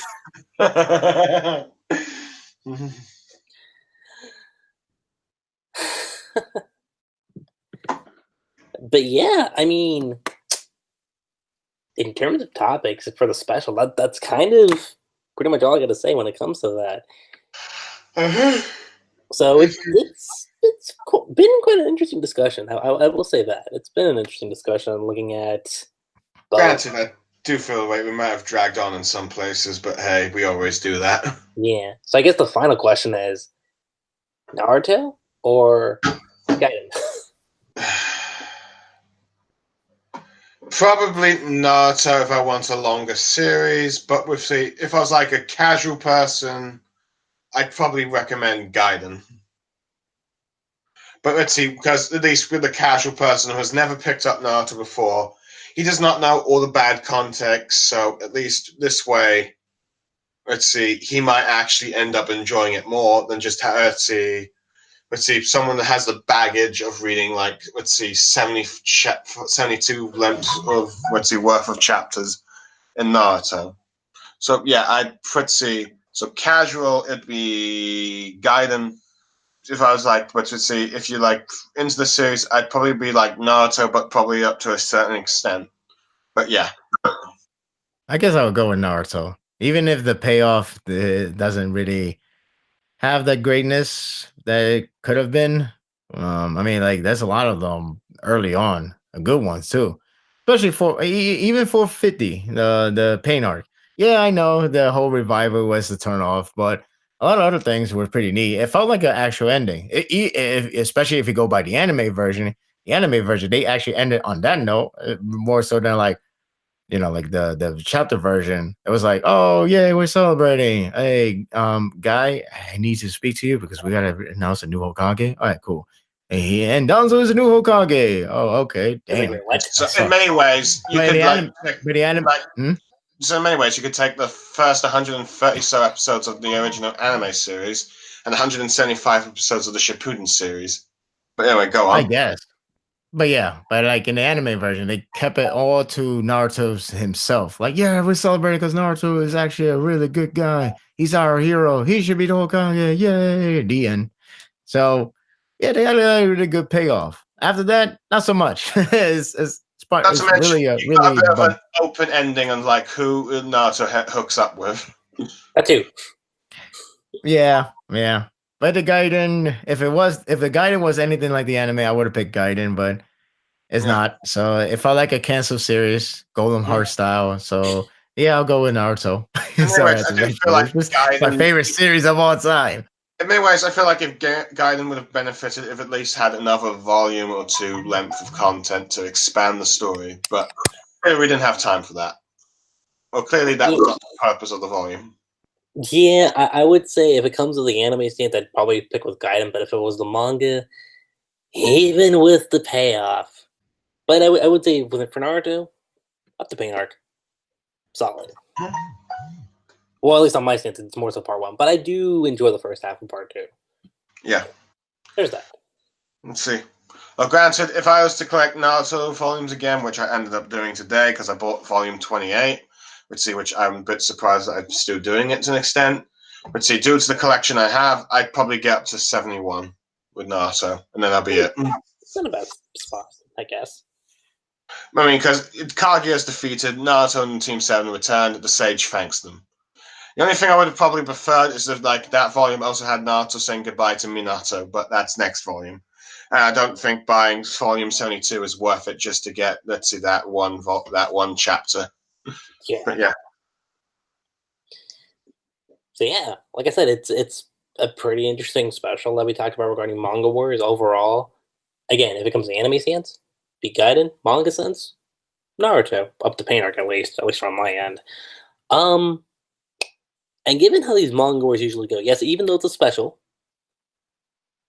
there is always the announcement of the next one. And next time we're going to get back to the episodes. So, yeah. Ooh, what is the next official Manga Wars episode? You must be wondering that.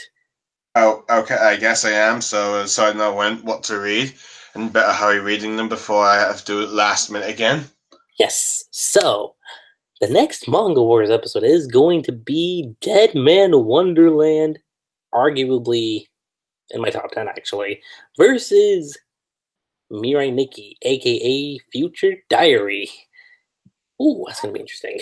Okay, I have never heard of it. Okay, I've heard of Wonderland, even though I have no idea what the premise is, just the title.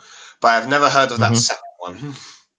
Second one, I'm surprised you didn't notice the meme from everybody in the universe. I know. That's a meme. Dang meme of Yandere. Okay, so I take it this is where that's where it came from. That's where it came from. Yep, that's where it came from. That's exactly where it came from. It's not the first ever, but that's where it came from. So let's see. Okay, fair enough. So it's what made Yandere's popular, More or less. Well, yeah, mainstream wise, sure. Let's go with that. Okay, fair enough. But yeah, that's what we're going to be tackling next is Dead Man Wonderland versus Mirai Nikki Future Diary.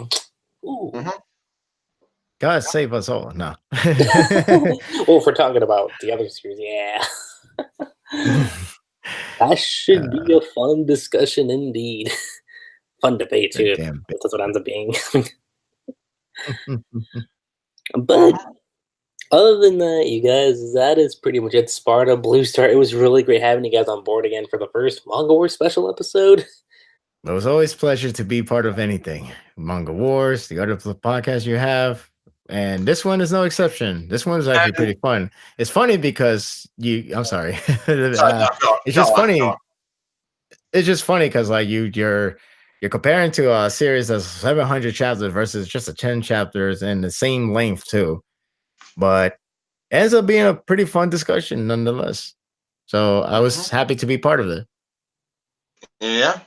I thought it was interesting, and in many ways we got in more to detail of talking about Naruto Gaiden, which we didn't do when we talked about the Naruto let's see, retrospective podcast where we did with Steve and Chat. Too bad they couldn't be here, but hey, I'm sure we'll try and get them for like part 1 versus part 2 podcast. Sorry, am I spoiling that before you announce it, Lucky Chi? I apologize in advance. It's a tease. It's a tease. It's a stinger we're gonna leave at the very end for people to go like, "Oh my god, there's another one coming."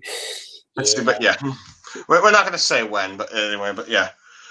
Let's see. I'm looking forward to next time we do podcasts, be it, let's see, Attack on Titan Season 3, which I still need to watch. Let's see, Mob Psycho Season 2, still need to watch. I suppose One Punch Man, we might talk about that, because now that the anime's happened, I'm a bit surprised I've not yet to watch the episode. I don't know why, but hey. Oh, you or me? What, One Punch Man? Yeah, like who haven't watched it? You or me? I haven't watched it. Let's see, have you watched it? Okay.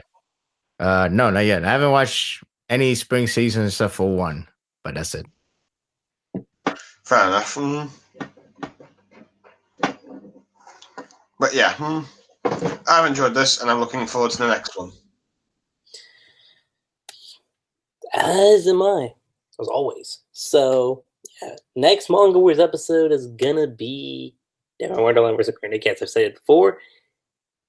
And a My Hero Academia podcast might be on the horizon. Ooh, I might have said something. You guys all have to figure out what that is. Is it? I think I know what it is. It'll be soon. It'll be soon. That's all I'm saying. Is it the? No spoilers, Blue Star. No spoilers. No spoilers. Let them figure it out since they thought I dropped the live reactions. I am very curious now. But other than that, you guys, that is pretty much it. I'm LuckyRave. Sparda3g. And I'm BlueStarSaber. Oops, I interrupted for life. Or Sparda3g. That's okay. And we will catch you guys next time. Believe it.